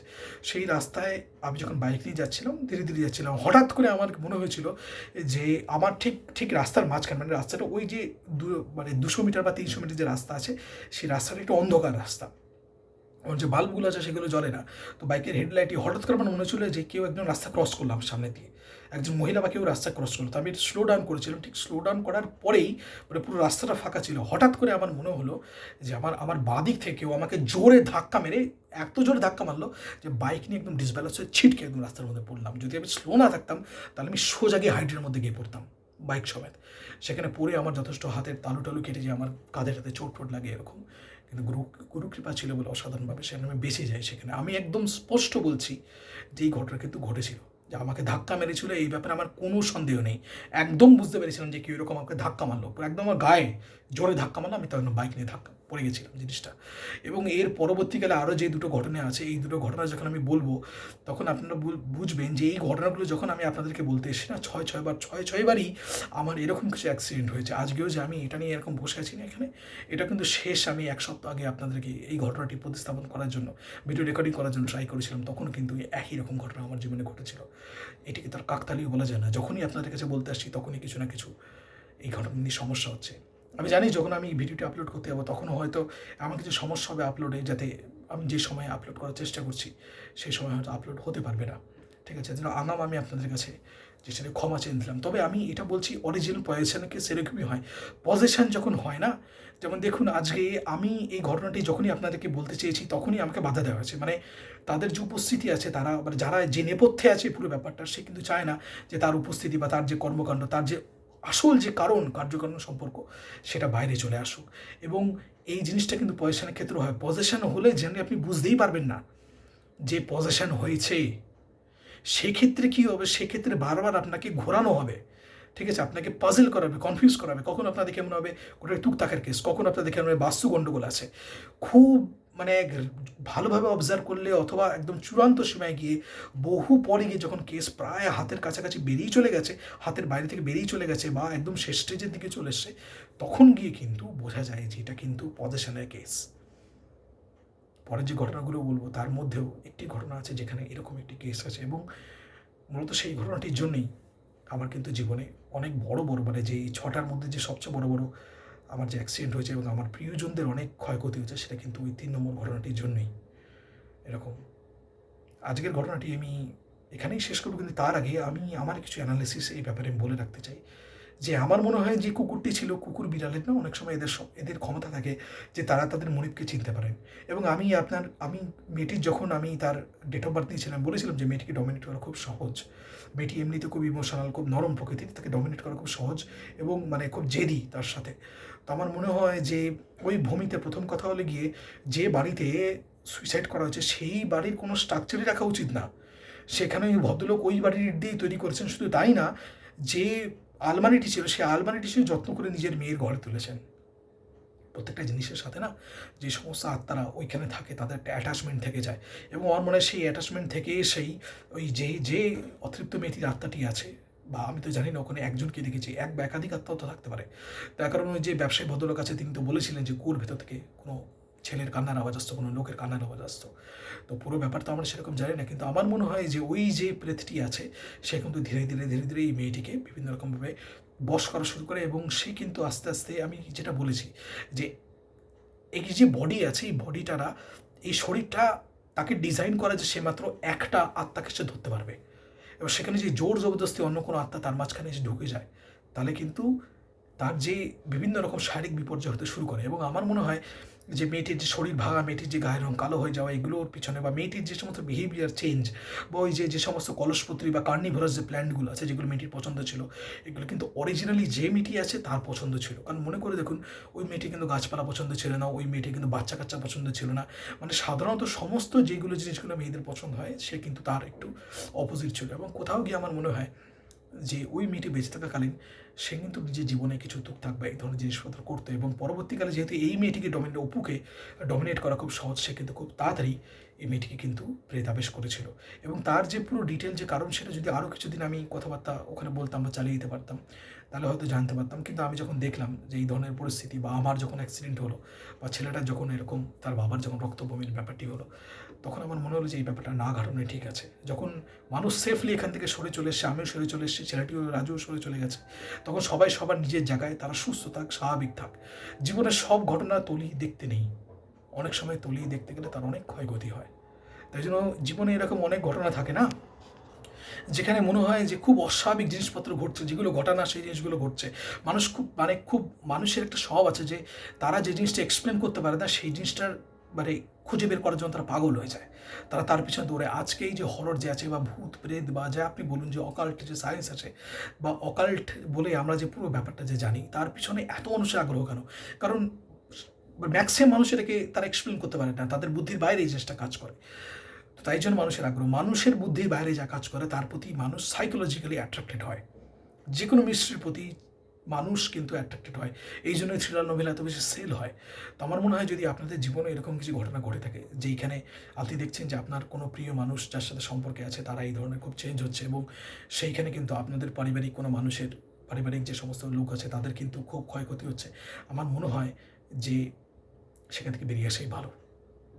রিলেশনশিপ টাইটানিকের মতো, যখন জল মাথার উপরে উঠে যায় তখন আমার মনে হয় যেরকম টাইটানিকের ক্যাপ্টেনের মতো জাহাজ যে হুইল ধরে থাকলে জাহাজ শুধু আপনিও ডুববেন।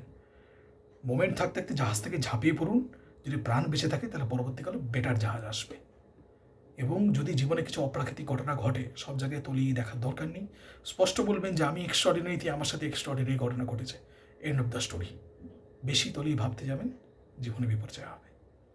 আজ এই অবধি। পরবর্তীকালে যদি আপনারা পজিশনের ব্যাপারে আরও জানতে চান, আত্মা এবং বডির যে তত্ত্বগুলো আছে, কীভাবে পজিশন হতে পারে, আদৌ পজিশনে কত রকমের প্রকারভেদ আছে, কীরকম আর পজিশনের কেসগুলো আরও অনেক দেখেছি, এগুলো যদি আপনি জানতে চান তাহলে আপনারা কমেন্ট সেকশনে বলবেন, আমি অত্যন্ত আনন্দের সাথে আপনাদেরকে বলবো। নমস্কার, শুভরাত্রি।